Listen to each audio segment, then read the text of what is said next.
Throw up them X's. Throw up them X's. Let's go. Solo, what's going on?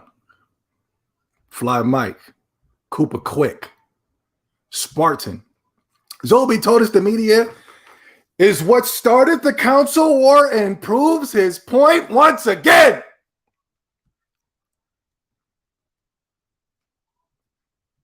Ladies and gentlemen, you're looking at the screen currently right now, and you're probably wondering, what are you looking at? You know, Zolby, what are you showing us right now?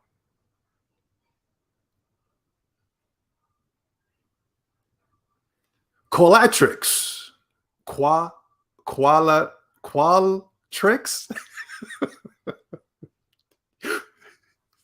I never graduated high school.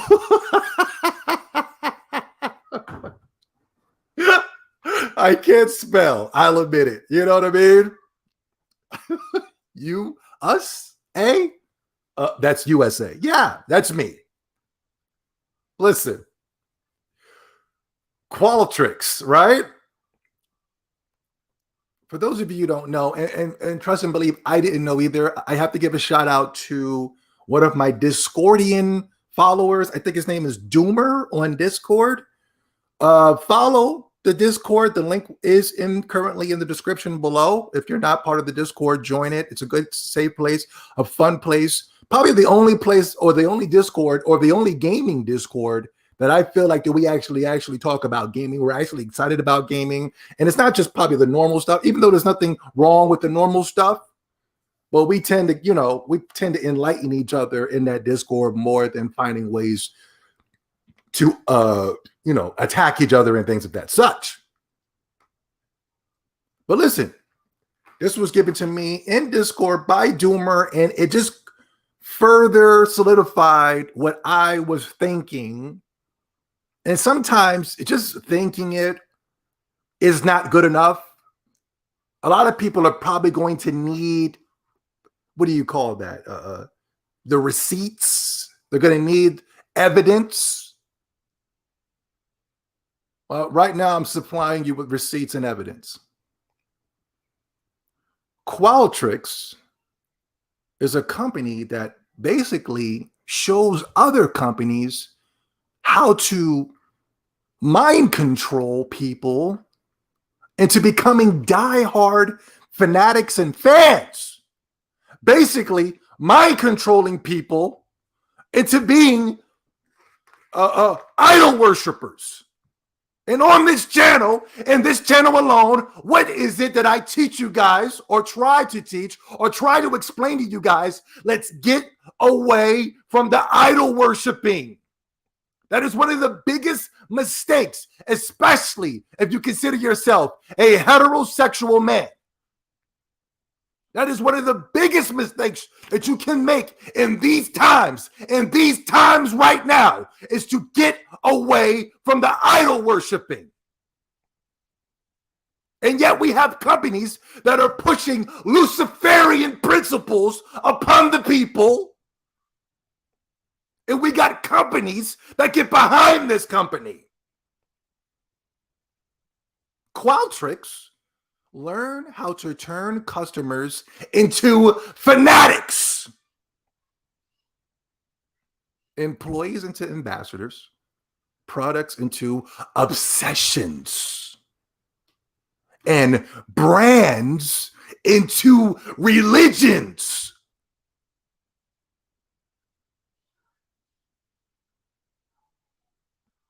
Turn customers into fanatics, products into deceptions, employees into ambassadors, and brands into religions. And if you look over here to the far right, Qualtrics, Sony,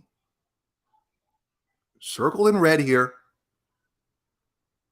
Qualtrics is easy for us to learn. This is Sony, coming from Sony, quote unquote. Qualtrics is easy for us to learn and master.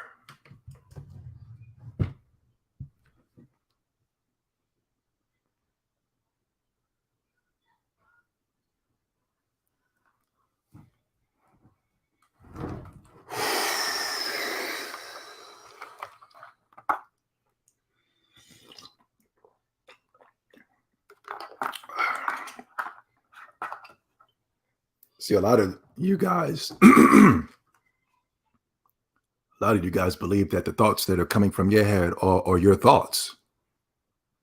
You know, a lot of guys think that what you're doing is what you want to do. And a lot of you guys don't even know that you're being controlled. A lot of you don't even know that you're being turned into fanatics. A lot of you don't even understand why you're obsessing over Sony. A lot of you don't even understand why this cult that's on social media, you don't understand why it's there. You really think that Sony's popping so hard that they're bringing you some of the best games, but you don't know that it's coming from a simulation. It's coming from Qualtrics. You don't know that you are being played. The obsession is not strong enough, though, for people to run out there and support the games. If we currently look at the top 10 to 20 games, they're all being destroyed by Nintendo. So there is something subconsciously that's letting us know that, you know, I'm going to ride, I'm going to die, I'm going to obsess, I'm going to do all this for free on Twitter.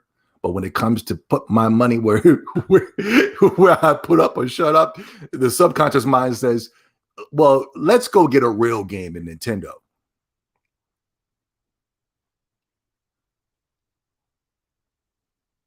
But for those of you who might be, you know, not understand what's going on, this is it right here. It's hard. It's really hard to control me mentally. Now, I loved PlayStation, but I only loved PlayStation because of what the games that they were offering me back on the PlayStation 1. And there was a sprinkling of games that I enjoyed on the PS2.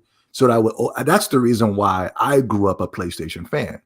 But then once I started to see that the PlayStation brand was not the same for the reasons for making me a PlayStation fan, then that's where I started to veer away from PlayStation. And I saw more enlightenment, or I saw more things that were more interesting to me on the Xbox 360 or on a Nintendo, especially when it pertains to the Nintendo handheld.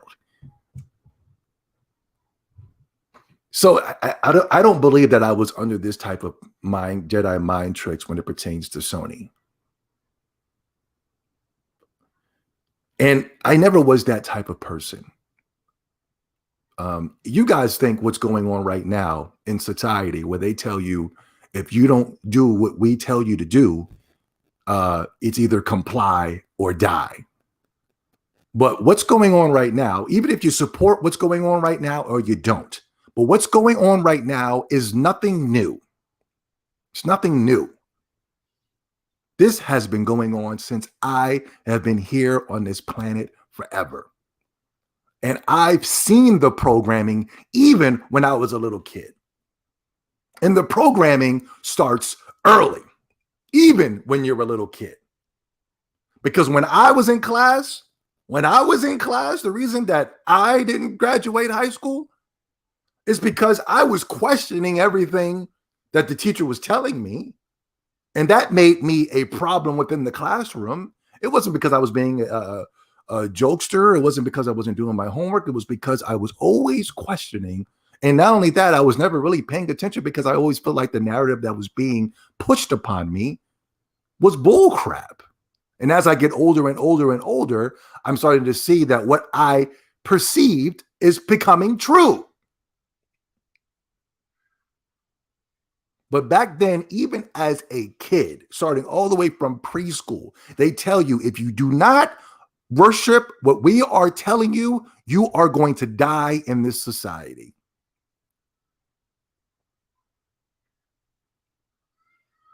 And those same programs are being forced upon you when it pertains to even media, entertainment. I'm telling you, I know for a fact that they are performing ritualistic Jedi mind tricks on you people. I know for a fact. I can't prove it, but I can look at the people and I can go, yo, really? You about to go see another Marvel movie? The last 20 of them were garbage. Another Marvel movie. And not only that, you're going to go see a Marvel movie that you don't even know who the hell this character is. The character's called Shang-Chi or something like that. I've never heard this character in my entire life. And people are lining up like zombies to go see Shang-Chi. What the hell is Shang-Chi going to show me? When I go see a Marvel movie, the reason I wanted to go see a Marvel movie back in the day, I wanted to see Spider-Man on the big screen. Spider-Man was one of my favorite superheroes. One of the reasons why I wanted to go see a Batman movie because I love Batman. But Shang-Chi, that lets me know that's some straight up mind control bull crap. Hawkeye, Ant-Man, pure 100% mind control. And then people are leaving the theaters sounding like the reviewers and going, that was great. That was amazing. That was so good. And I'd be like, what was so good about it? And they'd be like, and then they go into their other program and they go, well, you are just a hater. It's scripted. I already know what they're going to say.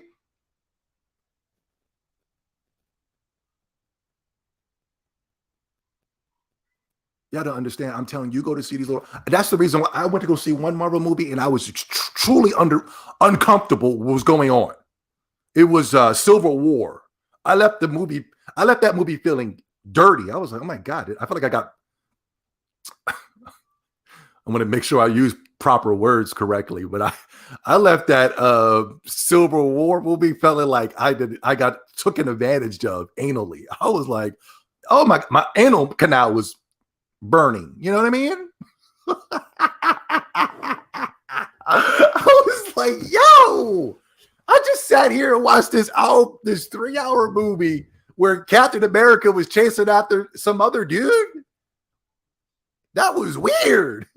And then they sold Civil War as the reason I went to go see Civil War wasn't because of the Jedi mind trick. It wasn't because of Qualtrics. I went to go see it because I was like, yo, they're about to have Spider-Man fighting against Iron Man. And then you went to go see it. And that scene was really short. But the rest of the movie was about another man chasing another man. And I was just like, wait a second now.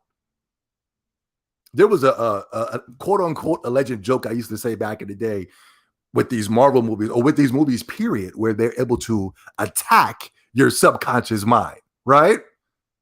Where they be doing things so fast in the movie theater or in these movies. They'll do it, it'd be like in a millisecond. And you won't even catch it because your conscious mind didn't see it because it happened so fast, but your subconscious mind caught it.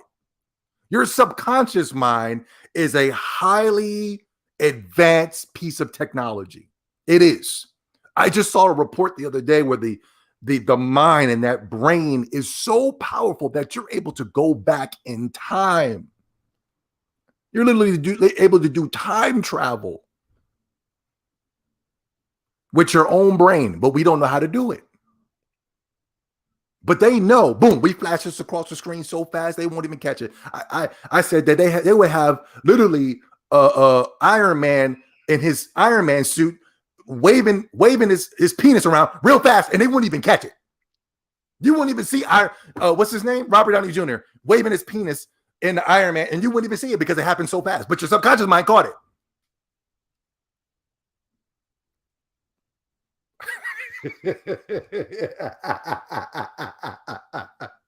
Wait a second, let me make sure I'm live.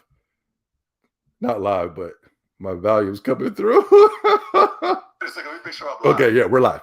What's going on, everybody? I know I'm babbling right now.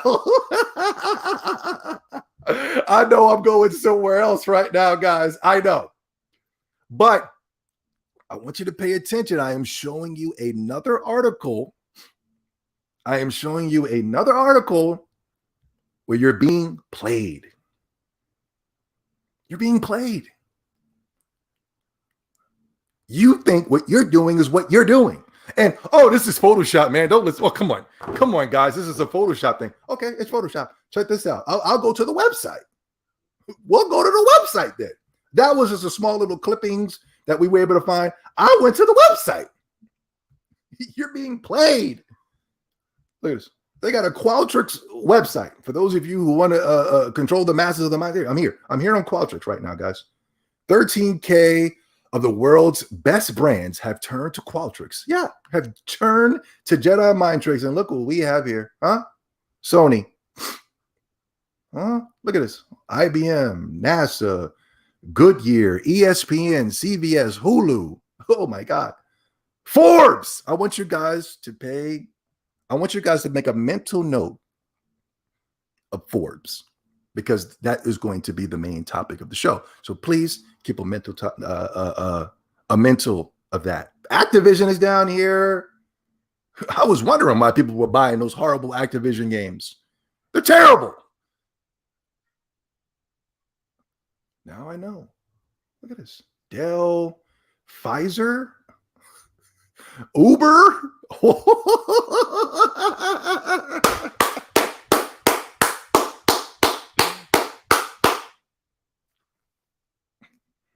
Puppets on a string.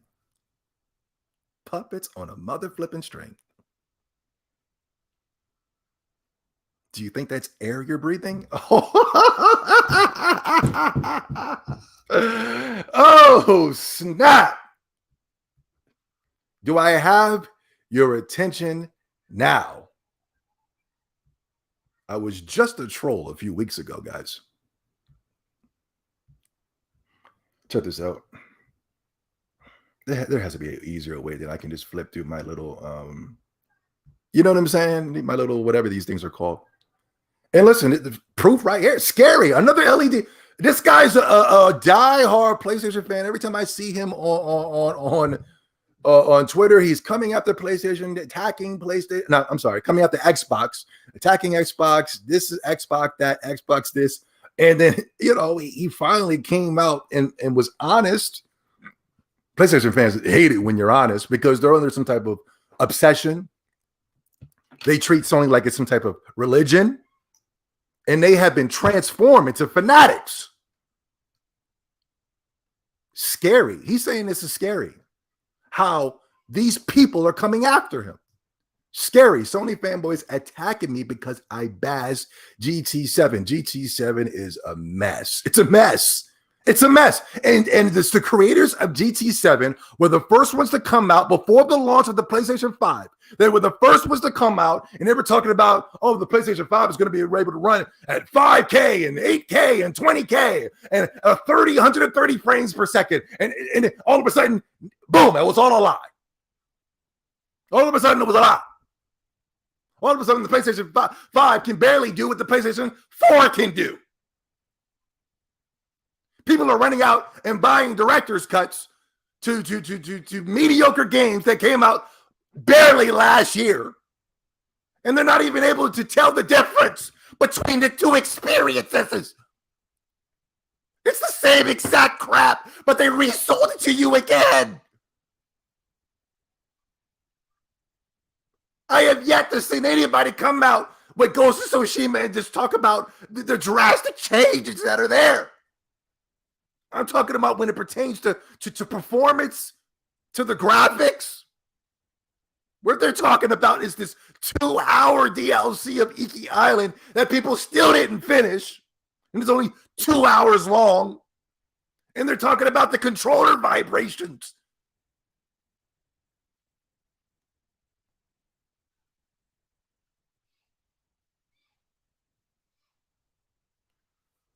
I bash GTA 7, always online policy that they're running some type of DRM scam on GT7. You got to be online just to run the campaign mode.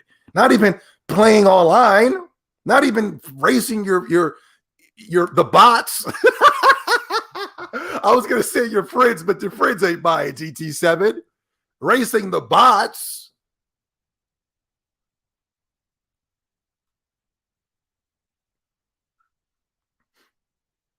and that it has no ray tracing in the gameplay. Demand better. This is what I've been saying for years, but now everybody wants to demand better all of a sudden. I still like y'all, but demand better. What is there to like? What is there to like in a brain dead drone zombie? What is it to like?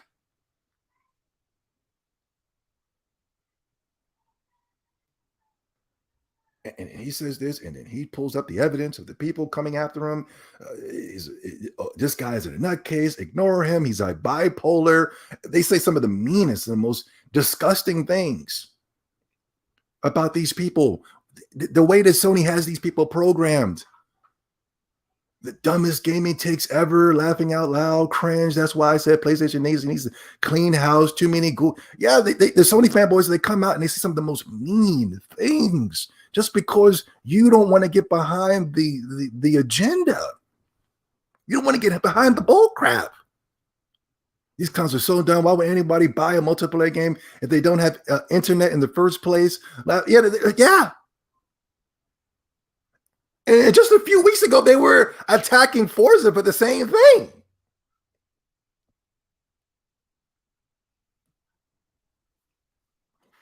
Whoa.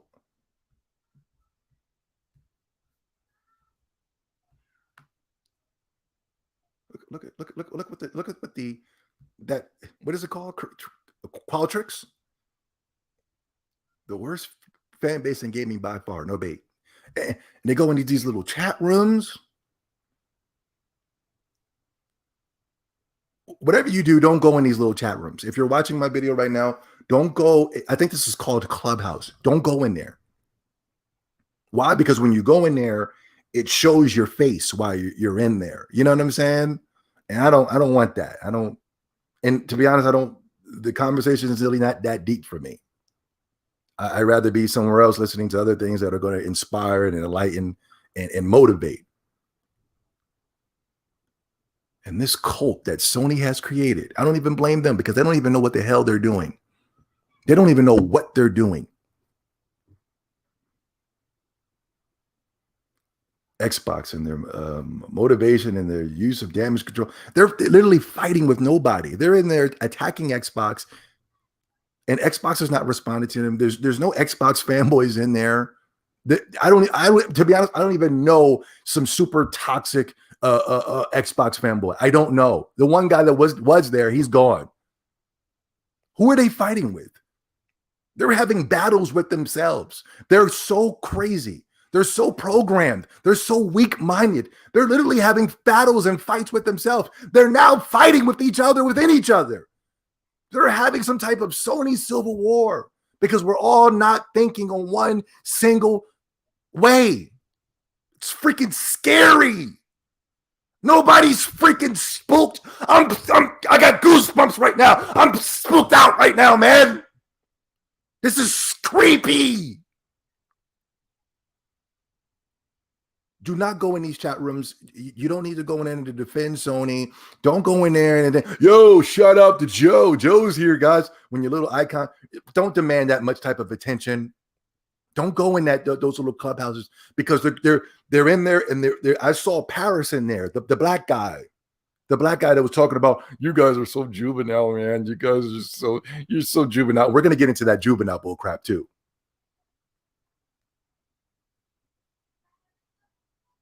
They're in there, man, and they're recording you, man. Don't go in there. No, man, you're just hating, man. You rather have everybody here. No. Listen, I'm not hating. Just don't go in that clubhouse. I'm warning you. How many times am I gonna keep warning you guys? And you keep doing the same stupid stuff.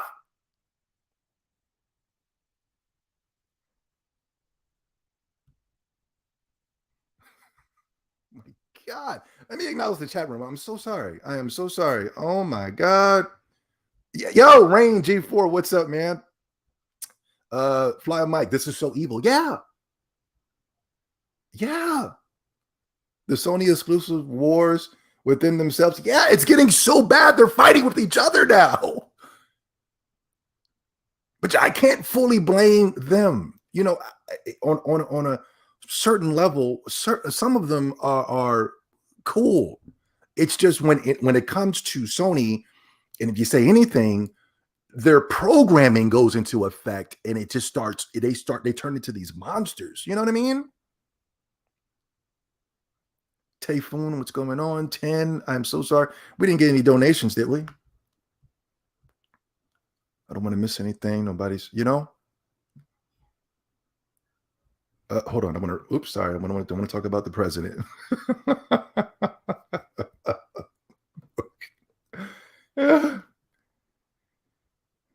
The media hypes them up as well. Yes. Yes. But first, before we get started, ladies and gentlemen, we got the introduction of the video over with. Welcome to the X-Tendo podcast, episode 28. I am your gracious host, Zoe70 Plus. Let's get this bad boy started, man. Oh my God. This week, a very quiet week, but there was something that happened this week, early within the week, that really caught my attention. Oh, wow. Tox is going in. Yeah, well, listen. Nova's here. What's up, man? NCR vet. I can't highlight that, buddy, but because I don't want Blanche or anybody thinking I'm coming at them. You know what I mean? But stay out of those little chat rooms, guys. Trust me.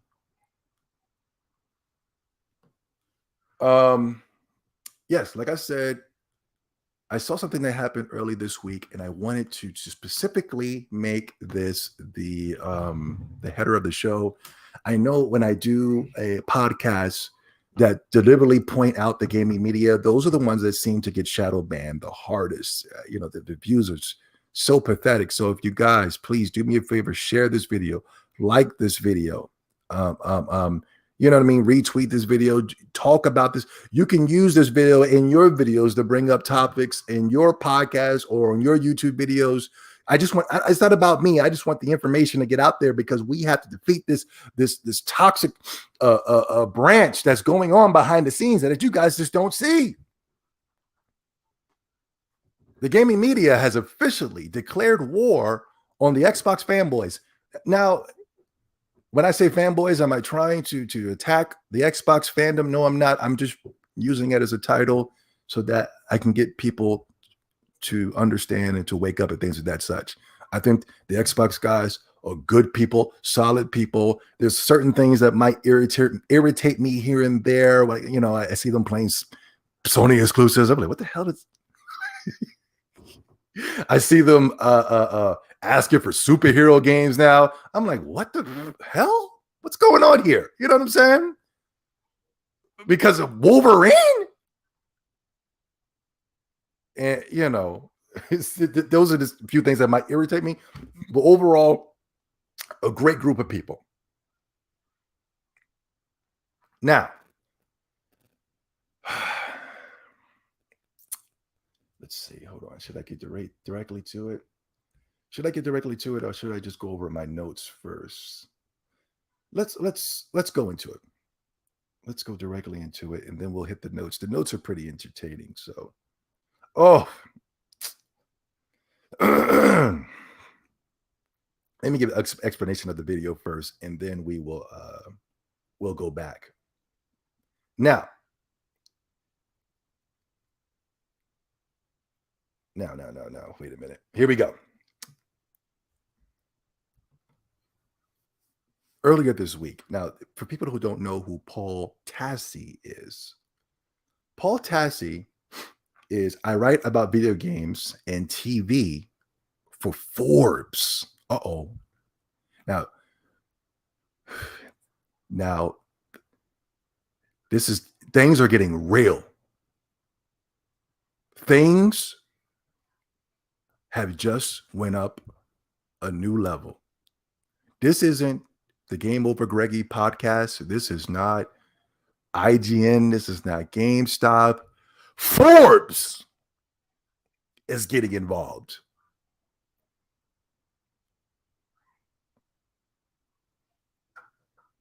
Things is getting real now, fellas.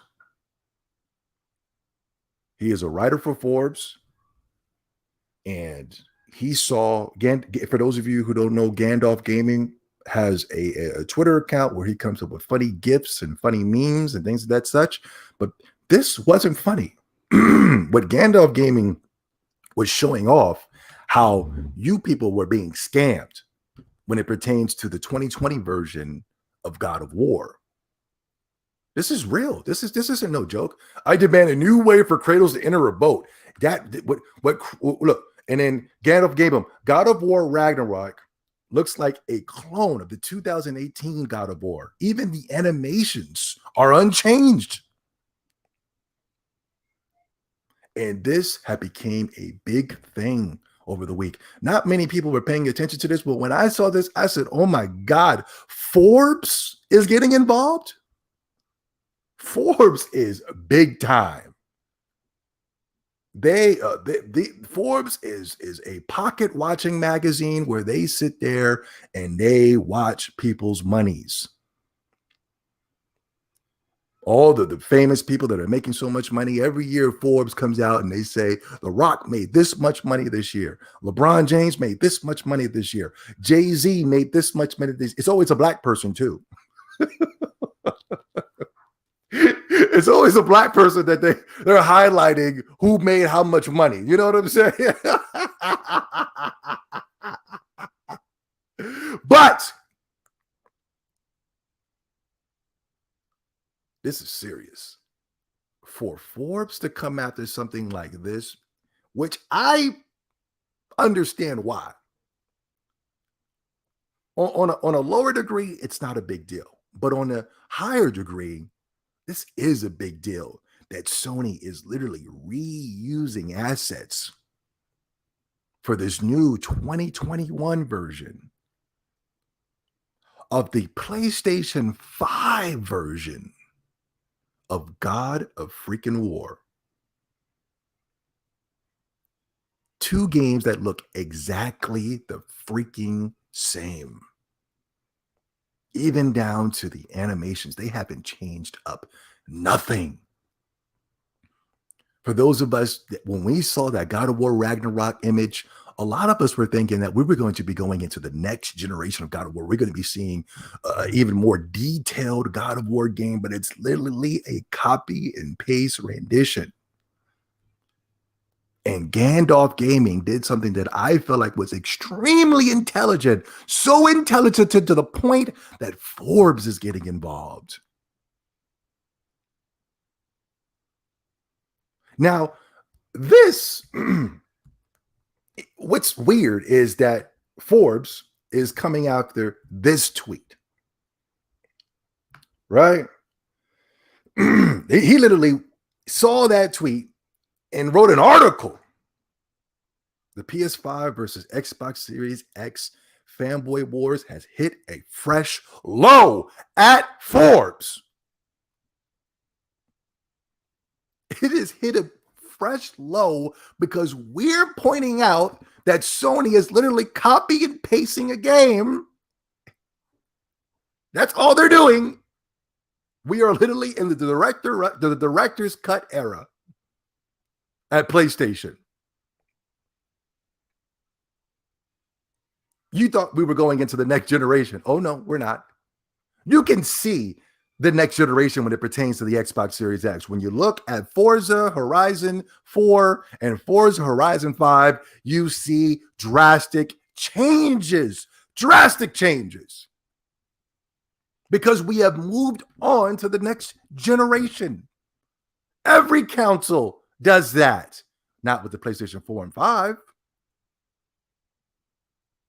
I remember when Sonic the Hedgehog was on the Sega Genesis, and then when it went to the Dreamcast, Sonic the Hedgehog drastically made an evolution. When you look at let me go for modern times. When you look at Yakuza 0 to Yakuza 7, you see drastic evolutions. even though you can still play the game on the current consoles. You look at the new Tales of Arise compared to Tales of Berseria, drastic changes. But God of War, this is supposed to be God of War on the PlayStation 5. We're going into the PlayStation 5 and you're literally copying and pasting. This is a problem. And the gaming media wants you to be focused on Fat Thor and some type of black girl. It's a joke. You're being played. This is the real deal, man. This is the real deal. We're going to get into this guy article in a second. As a matter of fact, yeah, let's go here first. Forbes. Pay attention, guys. I know you like to goof off and joke around, and you're probably, looking at your video game at the same time. And I don't blame you, because this is what this podcast is. This is a gaming podcast. I want you guys to be gaming and watching the podcast and listening to the podcast at the same time. I want those things. But now I need you guys to look at the screen, and I need you to pay attention. Forbes literally commissioned me to write a book on fanboyism in the console industry years ago. This attack has been building up. It just didn't start happening. I thought it started happening with The Last of Us 2. The way that we single-handedly destroyed The Last of Us 2 franchise. The Last of Us franchise.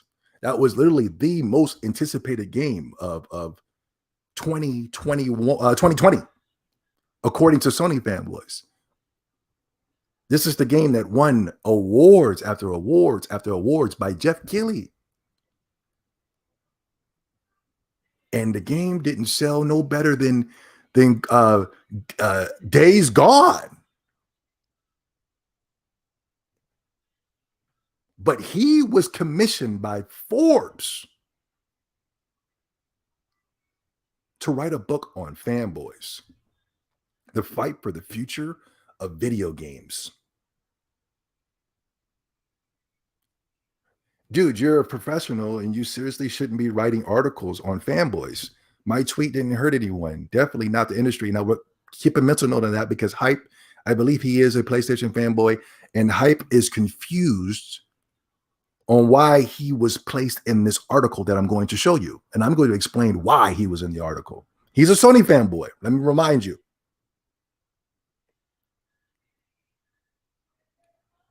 When did he write this? He said years ago. I think he wrote this back in 2014 or something. I did the research. I can't remember. But he wrote this article. He came Forbes. Why? Because I remember a few years ago, back in the day, the gaming industry wasn't really taken too seriously as the gaming industry as taken now. And now I remember a few years ago, they came out and said that the video game industry is making more money than Hollywood movies. It made more money than Hollywood, the video game industry. All the games sold combined sold more than Hollywood. And, the powers that be like to use Hollywood to program every Friday. Every Friday there's a new movie coming out to get you acclimated, to get you programmed, to get you ready for what's about to happen, or what's going to happen, what's currently happening. So now they figured out, hey, you know what? We can push these agendas through the video games the same way we can push them through Hollywood, because there seems to be a high interest here. So now you are starting to see an influx from all your games that were shown off this year and from years past, but more this year, where you saw Saints Row was pushing agendas, the God of War was pushing agendas, Black Lives Matter, Miles Morales, The Last of Us 2, the list goes on and on and on, right? And then, when we say, hey, what are you doing? Why are you doing this? And they tell you, we don't care what you think. We don't care. You'd be like, whoa, what the freak? What kind of company says that? Did Qualtrics tell you to do that? Sorry, that made me laugh. But listen, you know what's interesting? So, like, but anyway, maybe finish my point. My point is that there's a lot of money being made right now, especially with Forbes getting involved, and especially with him making this article demonizing the fanboys. And it was weird that I saw that he was the one that directly came after the Xbox guys. And for years, I have never seen people in the gaming media come after the Xbox guys. Never. I never, and we're going to get into it. You don't even see them come after the play. You never see them coming after the PlayStation guys. But right now, they've had enough of the Xbox guys. Especially, I started seeing it when Digital Foundry, all these people were coming out, IGN, they were all coming out on their personal accounts, and they were just going, oh my God, the Xbox fanboys are so toxic. And this was right before the PlayStation 5 came out. And I would start seeing all these people on, I was like, the Xbox guys are cool, man. What are you talking about? Oh my God, these Xbox guys are so freaking toxic. They're toxic. This is like, oh my God. And they don't even have any proof. And according to Forbes, the reason that it's out of control is because we're literally calling out the gaming media. See, that's why the Xbox guys are so freaking toxic, because the Xbox guys are the only ones brave enough to call out the gaming media for their bull crap. That's why they're toxic. The Xbox guys are the only ones calling out PlayStation for literally copying and pasting a game that's supposed to be a PlayStation 5 game. That's why they're toxic. You're not toxic for calling out the establishment. That's bullcrap.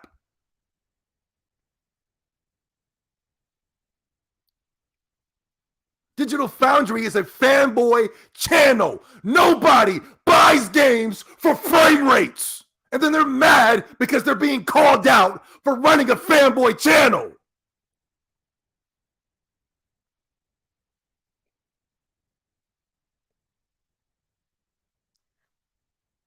Gaming is making a lot of money. And if the Xbox fanboys continue to call out the bull crap, they're going to come for us. My channel was already shadow banned. My channel was doing perfect until I started to do The Last of Us 2 videos. All of a sudden, people can't find my channel. People are getting unsubscribed. The video views are they're good, but they're usually better. I'm the greatest YouTuber on the freaking planet, and there's no way I should be getting below 1,000. I should be getting at least 5,000 like I was.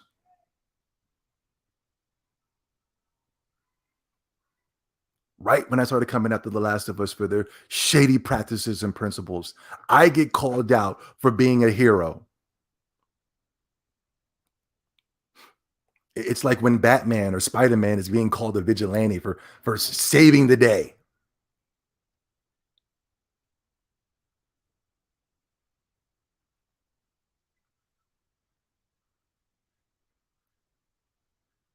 So yes, fanboy words. I was watching my brother 100, and he brought up a point that I thought I always thought about, but when he brought it up on his show, I said, I'm going to talk about it this week. Because it's funny how fanboy wars, and we need to end the council wars. We need to stop the fanboy wars. We're so freaking juvenile. We're so freaking immature, man. Right? You guys need to freaking grow up, man. If I saw you guys in the real, you wouldn't be doing this. But it's funny that the fanboy wars is so toxic, it's so juvenile, it's so immature. Even though these are toys, what do you expect?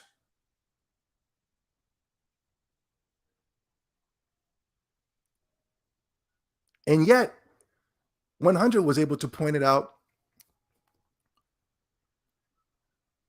Why is it okay when it pertains to sports? Why is it okay to be a fanboy with your favorite sports team? These same people that I watch on these accounts that sit there and then they'll say fanboys is toxic and this, that, and the third. They'll tell you I'm a diehard Lakers fan. I believe Paris even showed off one of his customizable Xbox controllers and said, I'm a Laker fan. I customized this controller because I'm a big time Laker fan. Oh, it's okay to be toxic if you're a sports fan. These sports guys, I've never seen in my entire life, if there was any cause for concern when it pertains to council wars, I have never seen in my entire life an Xbox guy and a PlayStation guy meet up and just started fighting, knuckling up. No, I never seen it.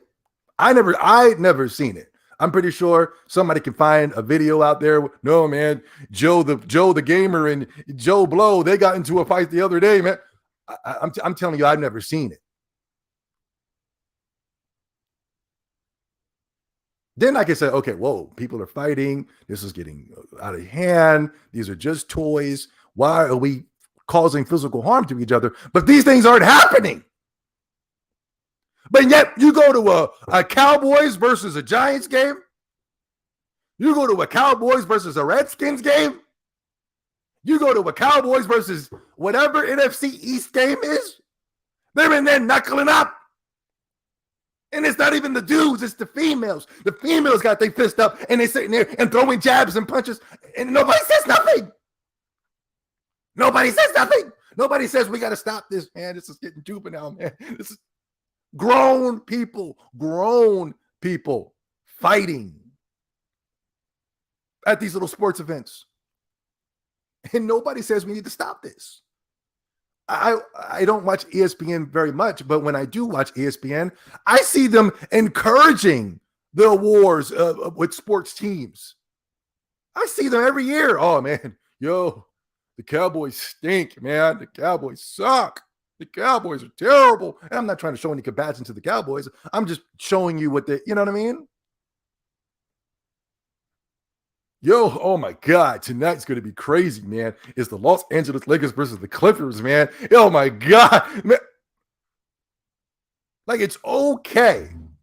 Why? Because it doesn't mess with the money. If you're a Cowboys fan, you're going to go buy the Cowboys hat. You're going to buy the Cowboys jersey.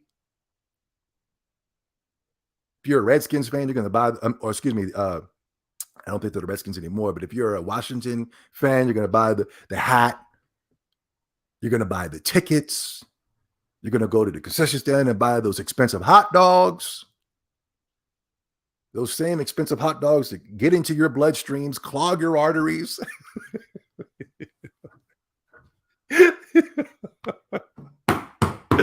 I'm sorry. I make myself laugh. It had nothing to do with nothing. But it's okay for them to cause a ruckus because they're making money. Now, the power of gaming, the power that we have as gamers, is that we can slow down the money. And if you need proof, look what we did to The Last of Us 2.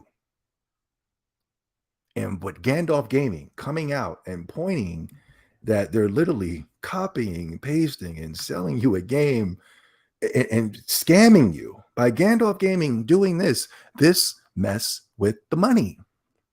So now Forbes, a magazine that's all about the money, has to jump in and stop this and say, oh my God, you fanboys, when will you stop? You're so toxic. We have a lot of power and they are trying their hardest to take that away from us. They're trying their hardest to take that away from us. Let me go to the article real quick because I want you guys to see something. I want you guys to see something. Hold on. Hold on. How you guys doing? Y'all all right? Is everybody okay? Am I going too fast? Or am I going too slow? Tell me. Let me know. Let's see. Forbes. Where are you at, Forbes? Okay, yeah, here it is. The PS5 versus the Xbox Series X fandom is getting out of control. Here it is. We're on Forbes, guys. We made it. The PS5 versus Xbox Series Forbes has fitted fresh low. Yeah, this is just uncut for me, man. During a period of time when both PS5 and the Xbox Series are selling extremely well and reviewing extremely good-looking games, dedicated to console fanboys are still finding the need to poke holes in each other's upcoming offerings. Yesterday, offered a rare look at the eternal struggle with two manufactured, controversial unfoldings. Whatever. He's going off and he's saying how toxic we are, and Gandalf Gaming, you're terrible, and this and that. But I want you guys to notice this.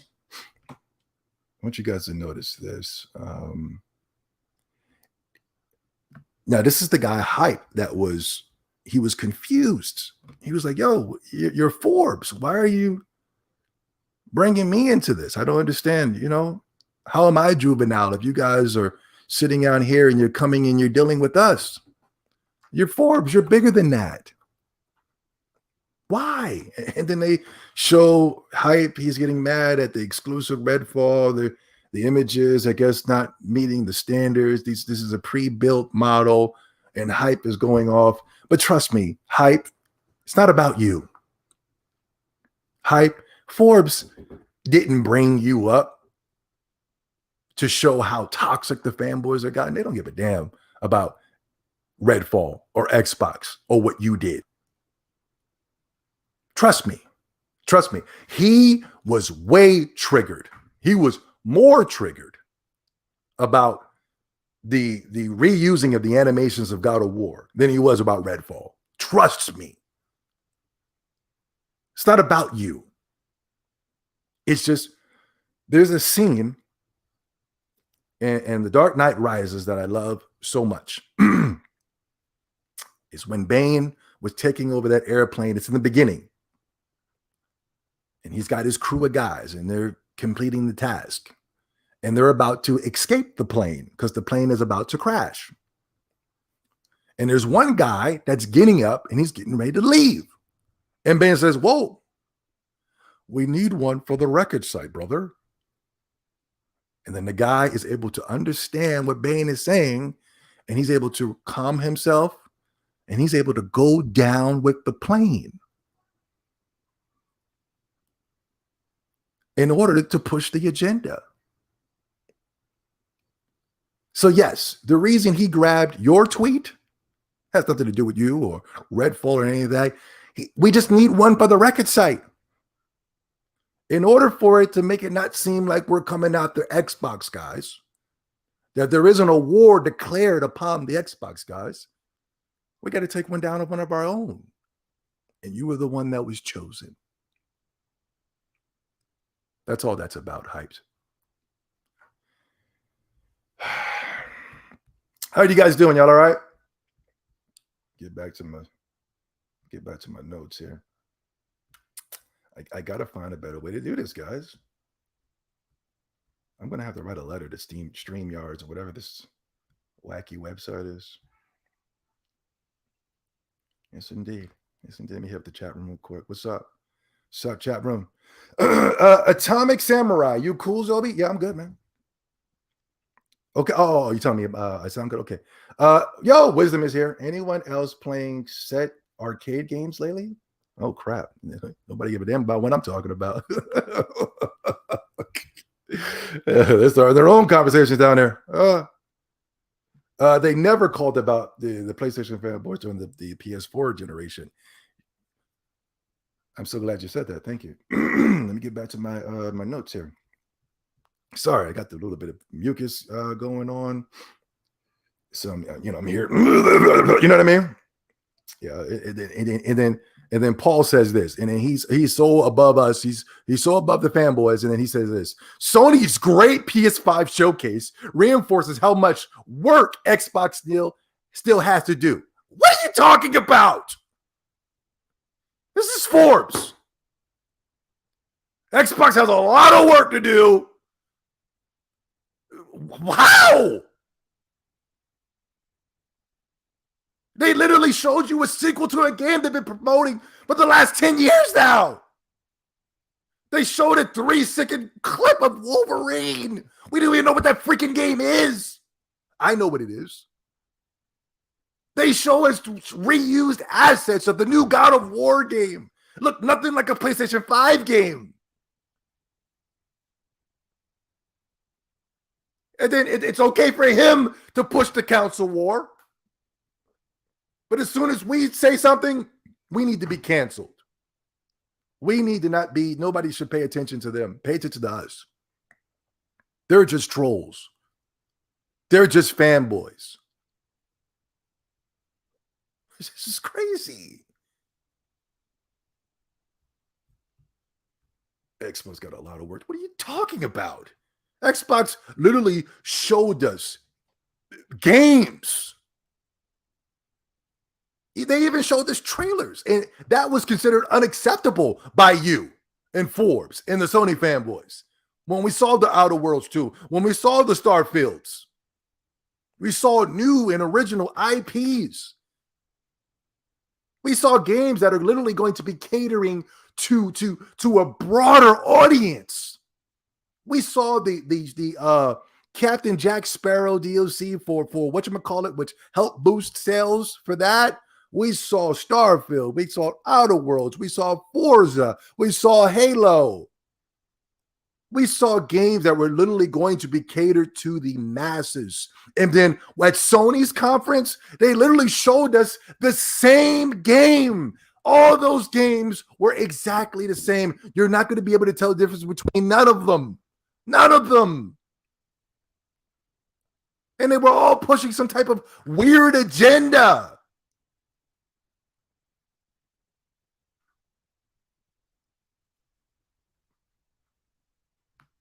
Yeah, they didn't call them out on the PlayStation 4 era, right? They didn't call them out. Hold on. They didn't call them out on the PlayStation. But look at this. Yeah. Look at this. Yeah, you cancel this and not that. God of War Ragnarok. Yeah. You get mad at this, right? But then the Sony fanboys are allowed to do this. They're allowed to take 2 Xboxes and make it look like it's the Twin Towers. They're able to go with the original, the black girl, and then turn her white. And that makes it better. Hold on, I think I got a better image of that. Thought I did. Somewhere in these notes. Look at this. Look at this, guys. God of War 2018 versus God of War Ragnarok. You can't even tell the freaking difference. As a matter of fact, I think the old God of War looks better.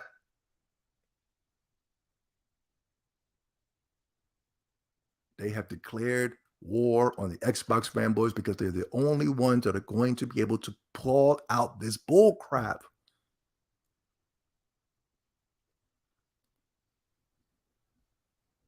They're the only ones. The Xbox guys are the only ones that are going to be able to save us. Hold on, I thought I had an image. Hold on, bros.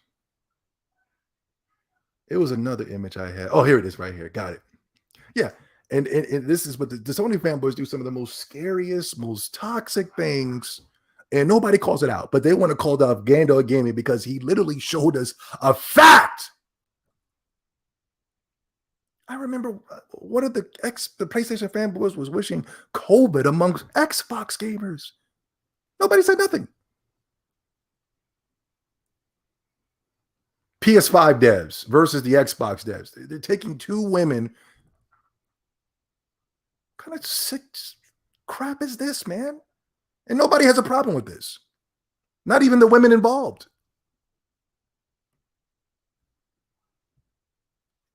Yeah.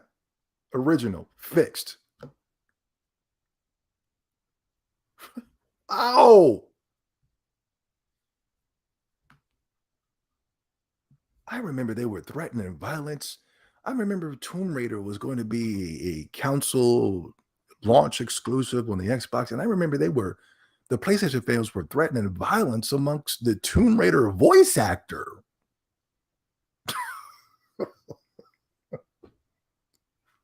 According to this female right here, that everybody goes cuckoo for Cocoa Puffs, I think she's samurai average at best. She looks like an aborigine, but she's has the blonde hair to play a certain role in society. I remember she claimed allegedly that she was receiving death threats from PlayStation fanboys. Nobody said nothing. I didn't see Forbes write an article. I didn't see nothing.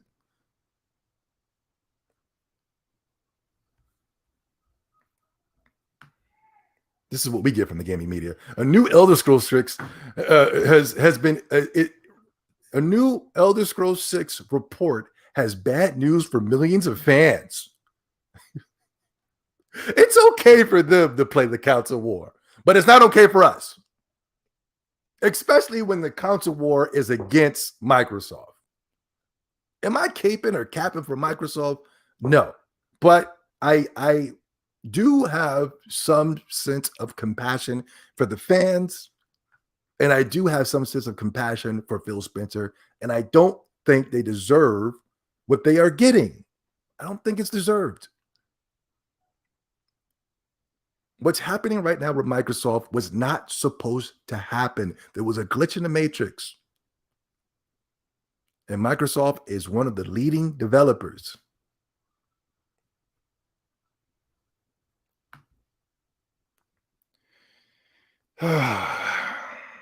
Look, they caught him. This is Digital Foundry, guys. Listen, John Linneman, right? What we always knew about John Linneman, right? This is John Linneman. This is the guy that comes out and says that the Xbox fanboys are so toxic after we do one of our little frame rate tests that don't mean nothing, but it just further pushes the console war. They literally create channels pushing the console war, and they get mad when we respond. This is John Linneman. This is the guy that works at Digital Foundry. This is your favorite channel, what you guys love to go to count those little frames, and yet you don't buy the game. You're going to buy Nintendo exclusives, and the frames are 10 times worse than the Xbox Series X and the PlayStation 5. Well, maybe not the PlayStation 5, but Xbox Series X. John Lennon, look, guys, look, this is your gaming media that's calling you fanboy, that's calling you toxic, that's calling you juvenile. Look at this. Look at this. I bet you I didn't even know this. We caught him. Hold on. It's a hypothetical situation for Ish's sake. You read into everything like there's a hidden meaning. I do not like what Microsoft has brought to the industry and think we'd be better off if they had never entered it. I can throw that aside when writing and presents thoughts free of my dislike for them. However, but reading into as I actually prefer the Xbox pure madness. Wait a minute. Oh, okay. I remember now. Originally posted by Dark 10X. John Linneman, Dark 1X. Basically lining up his account. And this is a guy that, look, he said this. I do not like what Microsoft has brought to the industry.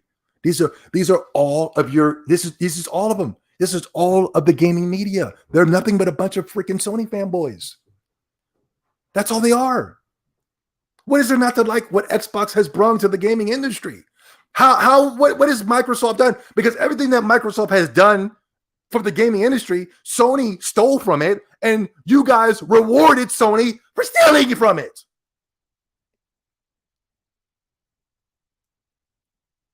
Microsoft charged for Xbox Live. Sony did it. Oh, it was great. They did it, and Sony didn't even have nothing to offer you. They didn't have no cross-game chat. All they had, the only thing Sony did was this, they gave away free games every month. But everybody loved that when Sony was giving when Microsoft gives off free games, it's a problem. When Sony was doing it, oh my God, what are you not a gamer, man? They're giving you free games, man.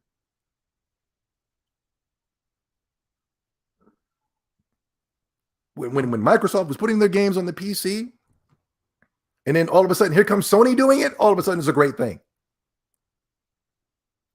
What Sony's doing, that's something that Microsoft would never even think about doing. They're literally triple charging you for games. The PS4 version, they got to charge a PS5 tax to go with it in order to play it on the PlayStation 5. And they're creating a director's cut where they got to rebuy the game for $70. That's not disgusting. That's not hurting the gaming industry.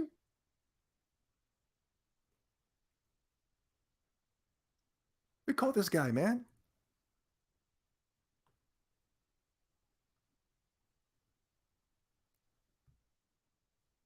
It's okay for them to be fanboys, but it's not okay for us to be fanboys. They have declared war on the Xbox fanboy, and they're not even hiding it anymore. Forbes is coming out after you guys. Look at this. Look at this. Sony buying Insomniac Games was so much smarter than Microsoft buying Bethesda, buying ZeniMax. Didn't I tell you this last week? I said this last week. I said the gaming media was so cringy. It was so embarrassing the way that the gaming media was just, oh my God. It wasn't even us. It wasn't even the fans. It wasn't even us. It wasn't even us. Even the Sony fanboys didn't like the event. Now, you had a couple of Sony program Sony fanboys that were coming out and hyping it up, but they weren't hyping it up in the aspects of going, I can't wait to play that. They just was like, ha ha, we got this, and the Xbox doesn't. Then that lets me know they don't like it.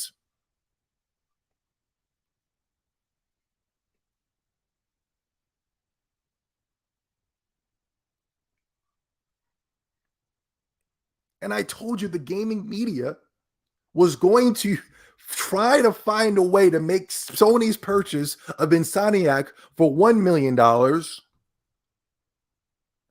some food stamps, and some I don't know. They got Insomniac for nothing. But they were going to find a way, even if it was a freaking trailer that didn't show nothing. Even if it was a Wolverine game, and we're going to get into that. A Wolverine game? The gaming media was going to make it seem like this was the greatest thing ever. And that conference was a disgrace. It was a nothing burger. It was nothing. It was nothing. I could see if those games were coming out next year. I could see if those games were coming out 6 months from now. Hell, I would have gave you 2 years. But those games are coming out for another 3 to 5 years. We don't even have release dates for the majority of those games shown by Insomniac.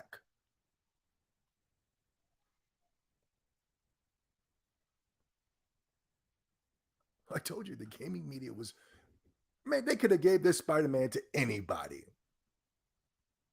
And they could have gave this to Ubisoft and you wouldn't even be able to tell the difference. But Insomniac making it, that makes it great.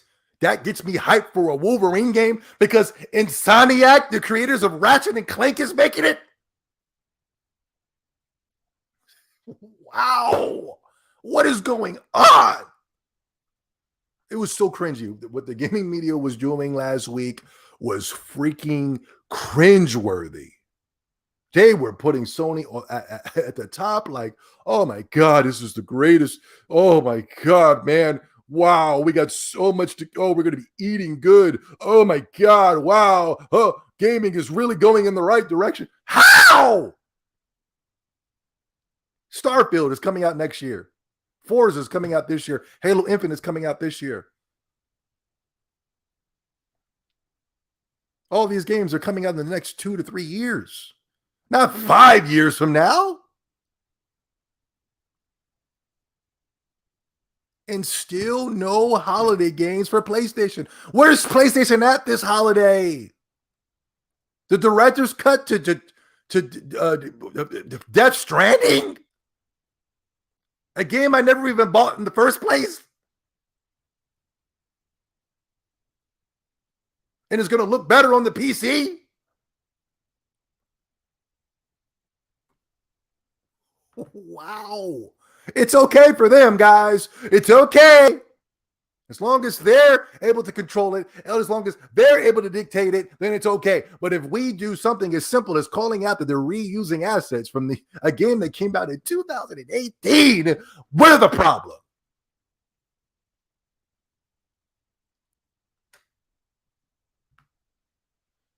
Another thing that triggered me this week with the gaming media, it triggered the hell out of me. I got something really good for you guys, but I'm gonna wait to show you. It pertains to Ratchet and Clank. I can always pull up old stuff on Sony's crappy games and expose them. You know what I mean? But there's, to speak on the gaming media, and oh wow. See, I got so much I want to talk about, guys. Let me get on this topic first, and then we're going to come back down to that one. Look how much they got to pay over there in Australia for a Ratchet and Clank game. Look how much they got to pay. $124 freaking dollars. Oh my god.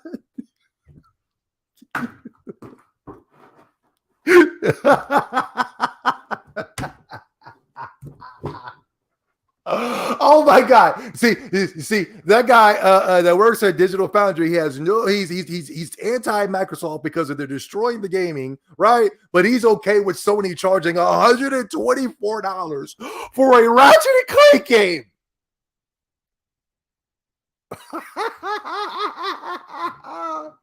If you bought Ratchet and Clank for $124, sir, ma'am, you need to be heavily medicated. You do. My God. Nobody has a problem with this. But Microsoft, oh man, I don't like Microsoft, man. I don't like them, man. They've been doing this and they've been doing that and they've been. Now, that performance to keep it on brand, to keep it on topic, we're talking about the gaming media and the war. But, I have, it's the X-Tendo podcast. And the way that they reacted, hold on, please. I don't like talking without having a drink of water. I don't like talking without acknowledging the chat room. So let me do that right now. Want to make sure you guys are okay. Want to make sure the vocal cords are worded up. I don't really trust people that be talking and talking and talking and they don't stop for a drink of water. That's how you know nobody's buying PlayStation exclusives. Call of Duty Vanguard is broken. That's your fault. Why are you still buying the Call of Duty? Activision was on that list for Qualtrics. Activision was on that list, guys. For those of us who's been on the show, who's buying Call of Duty? Oh, wait, okay. I think you guys are having a conversation about Call of Duty. Fat Princess Director's Cut, that's funny. Wolverine 2026, yeah, that's hilarious. Now, I acknowledge you guys. Let's get back to the show. Now, it's called the X-Tendo Podcast. Nintendo, I love Nintendo. I got love for Microsoft. I don't have love for PlayStation because I feel the same way that the guy at the Digital Foundry feels. I feel like PlayStation is doing some of the worst, disgusting, evil things. And I don't like how the gaming media is propping them up for the disgusting, evil things that they're doing. And it's really concerning. And I will do with everything in my power to stop them. Even if they shadow ban me, we will find a way to get at them. And if they have to shadow ban me, then that means what we're saying is right. Because if we were lying, they wouldn't care. Now, to go back, that PlayStation Showcase was straight garbage, in my opinion, especially if you're coming from any aspect of a PlayStation, a diehard PlayStation fan going all the way back 26 years ago. When you look at that compared to 26 years ago, and I know that was 26 years ago, but we've all changed within the 26 years, except for Nintendo, and even Microsoft is still on brand, and they've been around for 20 years. Sega Dreamcast, Sega is somewhat still on brand.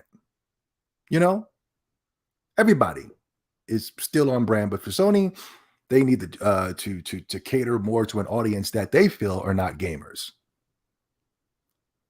They even tell you, the creator of Uncharted even said, we're not making games over there at the Naughty Dog. These are facts. Now, that PlayStation Showcase last week was freaking horrible. It was horrible.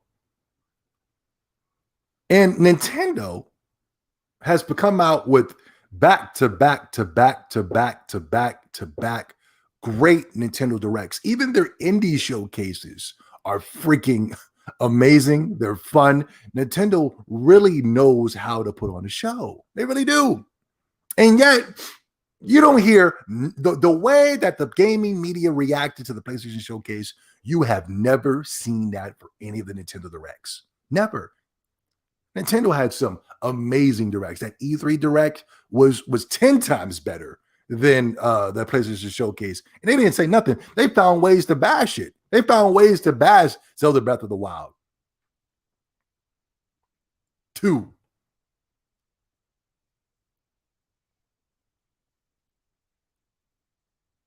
So I was like, man, I've never seen that before. I've never, even when Microsoft threw their performance, and they threw a great performance at this year's E3. Even I didn't see the gaming media come out like the way they did for that crappy 40-minute PlayStation Showcase where they showed you majority multi-plats and 2 or 3 trailers to games that we don't even know the release dates for.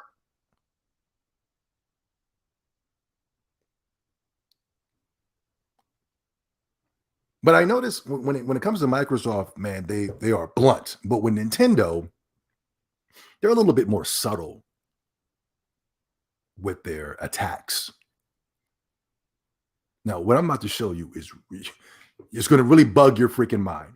What I'm about to show you, because you're looking at this and you're probably going, okay, it's Kotaku. What's Zobi trying to phone me here? I'm so sorry. Kotaku, whatever. Nintendo finally adds Bluetooth audio to the Nintendo Switch. And you're probably like, well, Zobi, what are you showing me here? Now, when it comes to Nintendo, they're a little bit more subtle with it. They're a little bit more devious with it. When it comes to Sony, Microsoft, oh, this is terrible. Sony, oh my God, this is so great. Nintendo, they got to be a little bit more subtle because Nintendo's dominating. Nintendo's destroying the game right now. Right? So what they say is Nintendo finally adds Bluetooth audio to the Nintendo Switch. Now I look at that and I go, and I remember that it was a somewhat of a thing amongst the gaming media. Us as gamers, we really didn't give a goddamn. We didn't care. I didn't even know that was a problem, that Bluetooth audio was finally added. I was like, what? Was that something that what Nintendo said they were going to do? Is that something that we demanded? Let me go to the chat room. Let me get interactive with you guys. Is this something that we wanted? Was Bluetooth audio? Maybe people did want it. Maybe people wanted. They got some type of Bluetooth speakers at their house, and they want to hear all the sounds coming directly through the Bluetooth. You know what I mean, guys? Is it just guys? It might be a delay. Let me wait for the chat room. Chat room. Is Bluetooth audio that we were finally looking for? Chat room, are you guys there? Is the stream down? Make sure you guys are hitting the like button. Make sure you guys are following the Discord. Also, follow me on Twitch. Okay, all right, cool. You guys caught up. There was a delay. Yeah. Never asked for it. Yeah. Blanchu's here. What's going on, Blanchu? It's cool, but it wasn't something I was waiting for. Yeah. I never heard anyone ask for it. I didn't even know it was a thing. I didn't ever knew it was. I was like, Bluetooth. Oh, what the hell? The gaming media has to be a lot more subtle when it comes to Nintendo Switch. A lot more clever. They gotta attack you subconsciously when it comes to Nintendo, because you'll read an article and you won't even notice what you're seeing. You know what I mean? Couldn't care less about Bluetooth. I don't even mess with the Bluetooth. Ever since I heard, I mean, going back to all the way to back to 2006. I remember I first saw Bluetooth people, a lot of black people walking around with the Bluetooth in their ear, and it was flashing. And I remember I was looking at that thing and I said, that thing's going to be frying your brain. whatever that technology is, it had these little earpieces, and they were talking, and you thought you were talking, yo, what up, man? What we about to do today? And you're like, I don't know. We were going to do something? Huh? What you mean? What you mean we ain't doing nothing? And then all of a sudden you come to find out you're having a conversation with a person that's having a conversation with somebody on that stupid headset. And then the reports came out and they were talking about how deadly and toxic the Bluetooth was. So I never messed with the Bluetooth ever since. I have nothing Bluetooth in this home. I don't have Bluetooth speakers. I don't have Bluetooth switch. I don't have none of that. I deleted. They asked me to update my switch for it. I deleted that update. I said, I don't want that Bluetooth crap. Who cares? But according to the gaming media, they subtly say, finally, Nintendo adds it. Like Nintendo was just pussyfooting around. Like they were just, oh my God, finally. I mean, God, finally. I mean, come on, finally, right? It's very subtle. Yeah. I can see other people were asking, Bluetooth. Yeah. Zobi, Bluetooth is convenient. I like using my AirPods with the Switch. Okay, but finally though, Bluetooth speakers are suspicious. Yeah, I don't mess with those things, you know. But I can see if Nintendo added, the ability to change your backgrounds and the colors and all that, and the ability to add folders. I have seen people saying it's stuff that I don't necessarily agree with. When I play my Nintendo Switch, I go directly towards the games, but I get it. If you're not a gamer, you can customize your little Nintendo Switch, and you can, hey, look at me, I'm customizing my Switch. I got Power Rangers in the background. Okay, you can goof off on that, whatever. Me, I'm trying to get directly to those games. You know what I mean?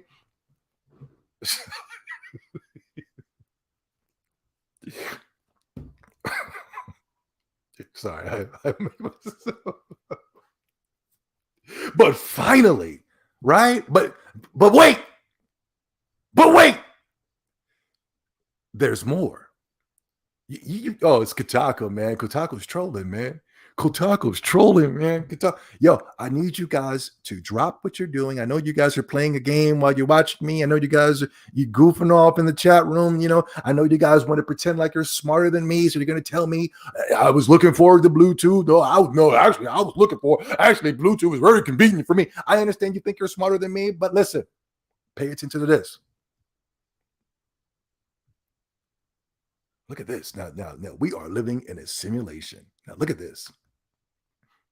Nintendo is finally adding Bluetooth audio support to the Nintendo Switch. Check this out. Nintendo Switch finally adds Bluetooth audio. Oh, check this out. A new firmware update for the Nintendo Switch is live now, and it finally adds support for Bluetooth. Oh my God. Look at this. We are living in a simulation. Nintendo Switch update version 3.0 finally adds Bluetooth audio support. Listen, check this out. Nintendo Switch firmware update finally adds much requested Bluetooth audio support. Look at this, guys. Look at this. We are living in a simulation. Nintendo Switch finally adds Bluetooth audio support. Come on, the list goes on and on. Nintendo Switch adds Bluetooth. No, Nintendo finally adds Bluetooth audio to the Nintendo Switch. Nintendo Switch update finally adds Bluetooth audio. And after years of waiting, one of the most requested features has finally been added to the Nintendo Switch. Nintendo Switch 3.0 update finally adds Bluetooth audio functionalities. Does the gaming media have some type of script? Where are they getting this script from? How is it that every single one of these media platforms, and the thing is, I couldn't even add the whole thing. There was a whole, I just put Nintendo Switch finally into the search, And it was just it was longer than what I showed you. And I couldn't show you everything because it wouldn't be sustainable for the podcast. I'd have been literally reading it all for hours. And I was like, what type of programming, subconscious programming, are they putting it on the people that Nintendo finally got it together? Or finally, geez, that they want people to know that Nintendo, it's little subtle ways to attack Nintendo. You got to be a little bit more clever when it pertains to attacking Nintendo. But you got to understand there's somebody more clever than that that's going to be able to catch on. I bet you none of y'all saw that. Even though your timelines were flooded, none of y'all saw that. It went directly to your subconscious mind. And now you're looking at Nintendo in a negative light. And you don't even know why. You don't even know why. It's all because of Qualtrics. It's all because of the programming. You think that's air you're breathing. Do I have your attention now? But check it out. But check this out. Oh, look at this, guys. Guys, look. PS5 firmware. All new features added. Hidden changes you might have missed. Oh, yeah. But when Sony does an update and they start adding features to their PlayStation 5, it's not finally. It's, hey guys, you might have missed out on these little cute little features. Oh, you might. Hey, check it out, guys. Look at these cool things that were added. You might have missed it. Check this out. Check it out. Check it out. I think this was the same day as the Nintendo Switch update, but the wording is a lot different with PlayStation. PS5 update to download now. Mammoth update adds SSD expansion. This is the SSD is something that freaking PlayStation has been gloating about for before the freaking PlayStation 5 came out, and now you finally get access to an SSD expansion.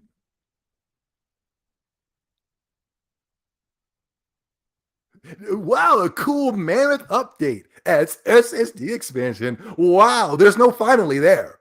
Whoa. Hold on. PS5 firmware update makes popular quality of life changes.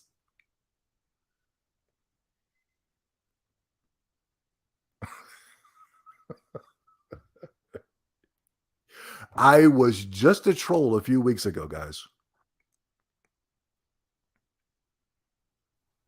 Somebody was able to catch on, and I knew when I saw it, I said, this guy knows what I know. He caught it. If there was one guy out there that caught it, he's the one. Let me see. Hold on. I got to get into that as well. I got to get into that. But Nibel.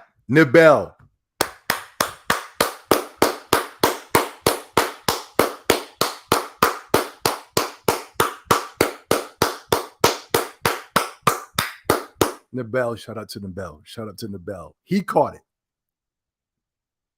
There was only two people on the planet. We were the two ones to catch it. Finally, the new PS5 firmware allows you to disable the annoying screenshot icon. He caught it. And then he started off with finally. And I wonder if people attacked him on it. Let me see if somebody got at him. Yeah, that's annoying. I mean, and then they start going on Xbox. Xbox rare achievement logo hides at the bottom 4% of screens. Yeah. Mm-hmm. Can you? Yeah. Now they're attacking him. I'm crying real tears. Yeah. I know what you did, Nobel. You saw exactly what I saw. Look at this. Switch finally lets users make longer tweets on Twitter.